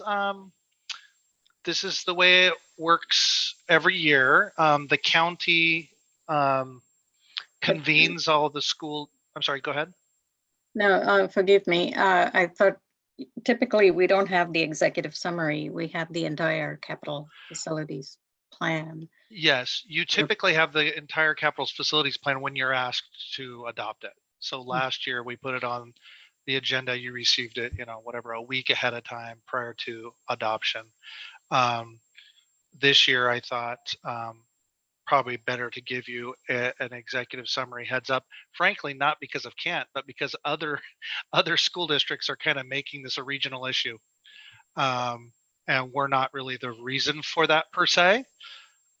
So the timelines and the procedures, as far as I can tell, are the same as last year. I think last year you adopted your plan in late June. In fact, I'm certain of it. We did adopt in late June. We adopted in the last board meeting of June last year. Yeah. Mm-hmm. And our technical review meeting is, I think, early next week with the county. Okay, thank you. Yeah.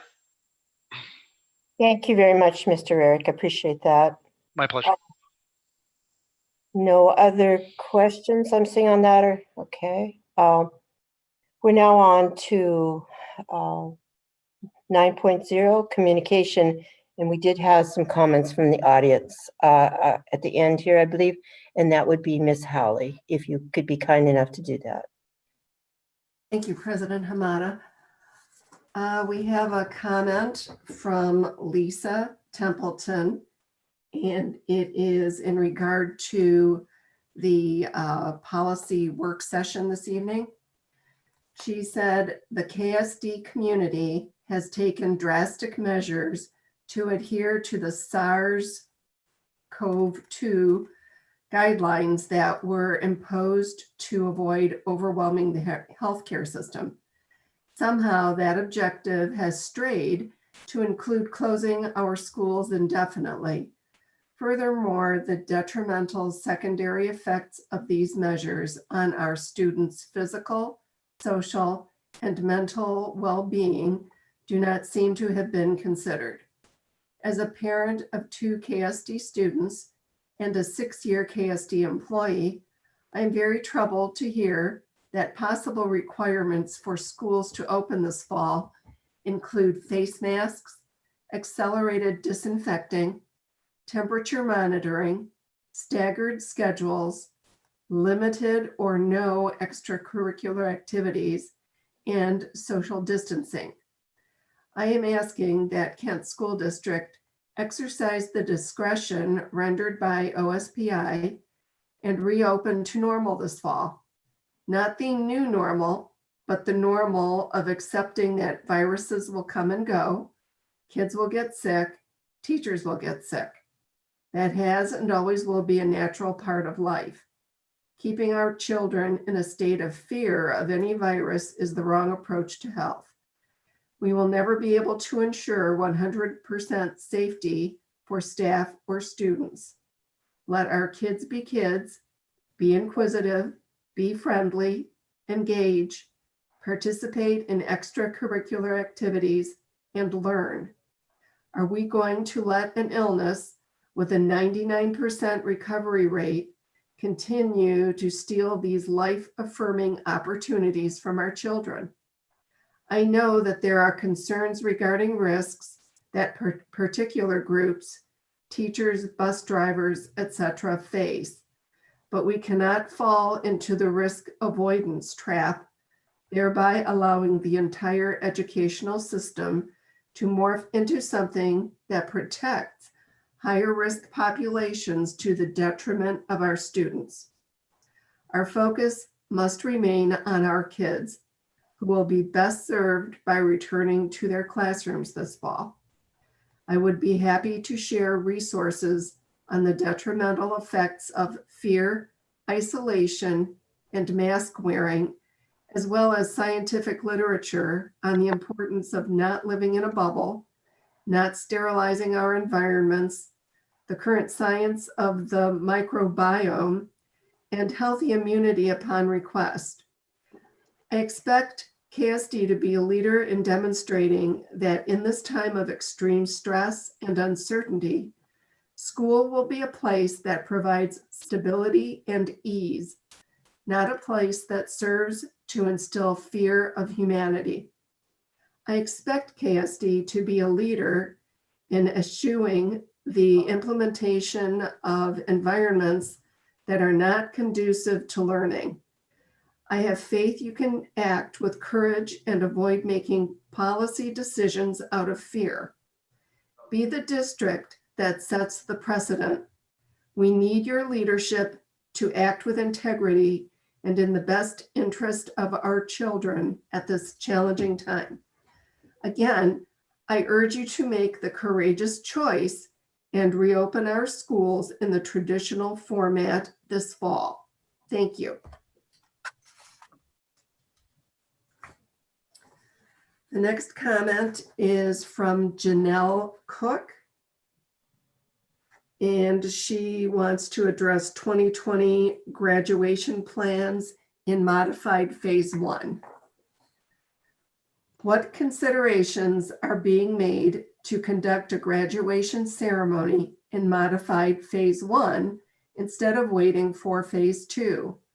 Other schools in neighboring districts are having ceremonies this week. The proposed solution that the parents voted on seems doable in modified phase 1, as demonstrated by the neighboring schools who are doing similar modified ceremonies. Those are the end of the comments. Thank you very much, Ms. Hawley. We're now on to board reports and discussions. Let's start with Vice President Daniels. Thank you, President Hamada. I, like most of you, have been aware of the challenges that have happened over the last couple of weeks. Many of you know that I have 5 sons, and the things that have been happening across the nation and the actions around the deaths of Ahmaud Arbery, Breonna Taylor, and George Floyd have had a direct impact on my family and conversations that I have to have with my children about the value of their lives among certain populations and as televised across the nation. They're difficult conversations. I will say that like others, this has kind of changed a little bit of how my children have responded, in particular my younger two. They have been shown interest in protesting and supporting change. And so I've appreciated that. I've appreciated the unique response to this particular issue for whatever reason. This last issue has cited a response that I have not seen before. And so I'm extremely happy about that. I do hope that it continues until there is change. I've seen change and I appreciate the things that are happening.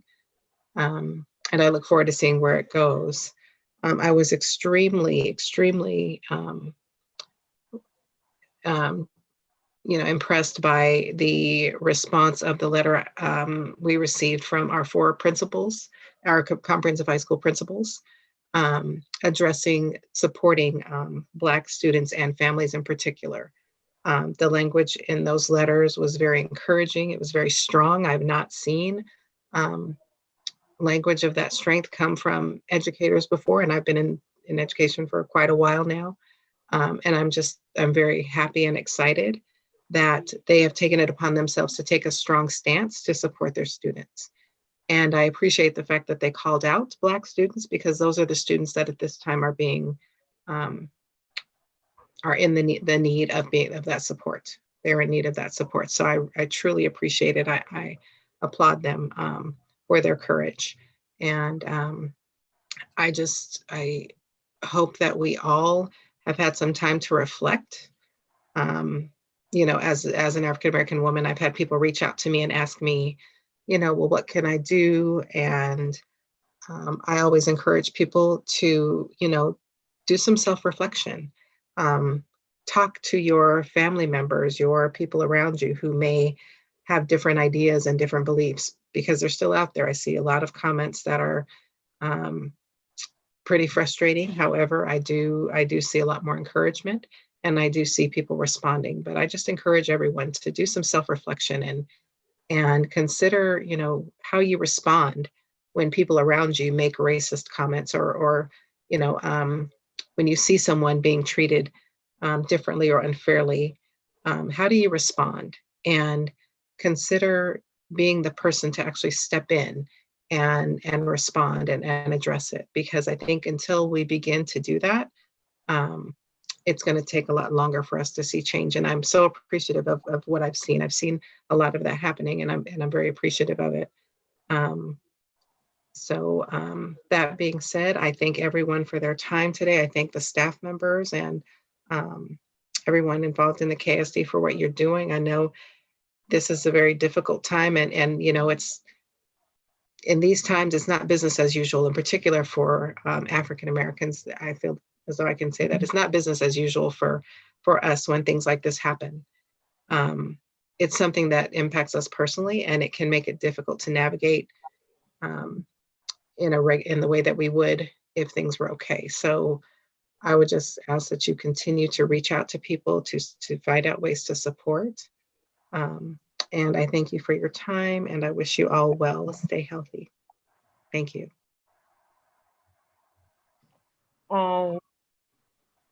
Director Vendagosalan.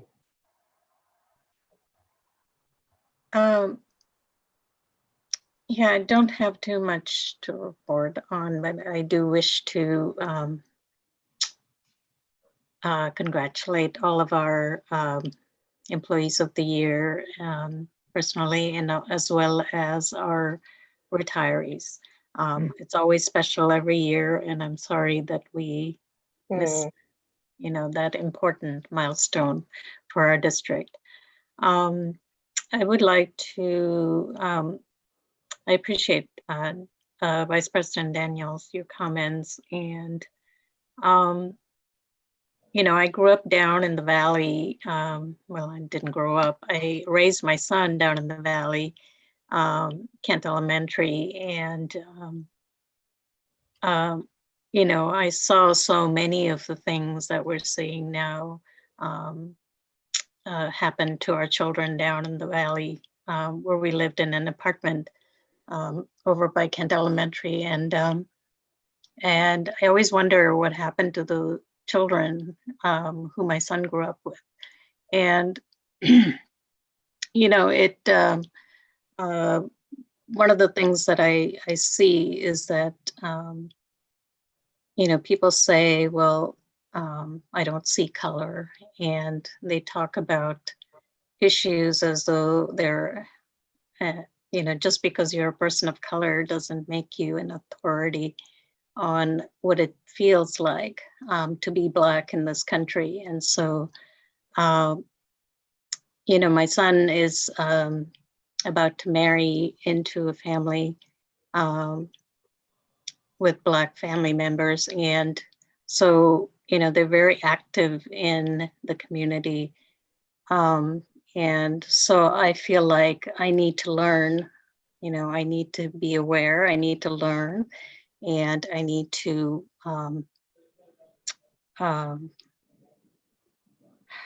reflect on what I can do to be a better person as well. And so I really appreciate Director Vice President Daniels for what you had to share. And I'm sorry that so many of our friends and families are going through this difficult time. I am planning to march with our students and some family members tomorrow. Me too. And I am looking forward to just supporting our community at the march tomorrow. Thank you. Director Bowen. I want to congratulate the class of 2020 for all of their hard work. I know that this year is not like normal years and that the graduation won't be the same, but we are still proud of you nonetheless. You've worked very hard, and you deserve what we can do for you at this point in time. My son included is graduating this year also, so I'm very excited for him. And I wanted to say that I am very proud of the youth in our community for organizing the peaceful protest that's going on tomorrow. My son and I will also be in attendance there as well. And I wanted to say, you know, as we move through these times, I think it's important for white people to realize that they need to do their own work. Please be respectful of the people of color in our community. You know, this is traumatic for them, as Vice President Daniels has talked about. And, you know, don't burden people at, you know, there's the libraries, there's online resources, you know, there's racial equity trainings or just equity trainings online. Please do your own work. Don't needlessly burden other people with that, because there's a lot going on right now. Also, I wanted to thank all the teachers for all the hard work they're putting in right now. Trying to do online school. I know the kids can get squirrely. I know my kindergartner does. She comes and she puts underwear on her head. And so I'm here. You're not there, honey.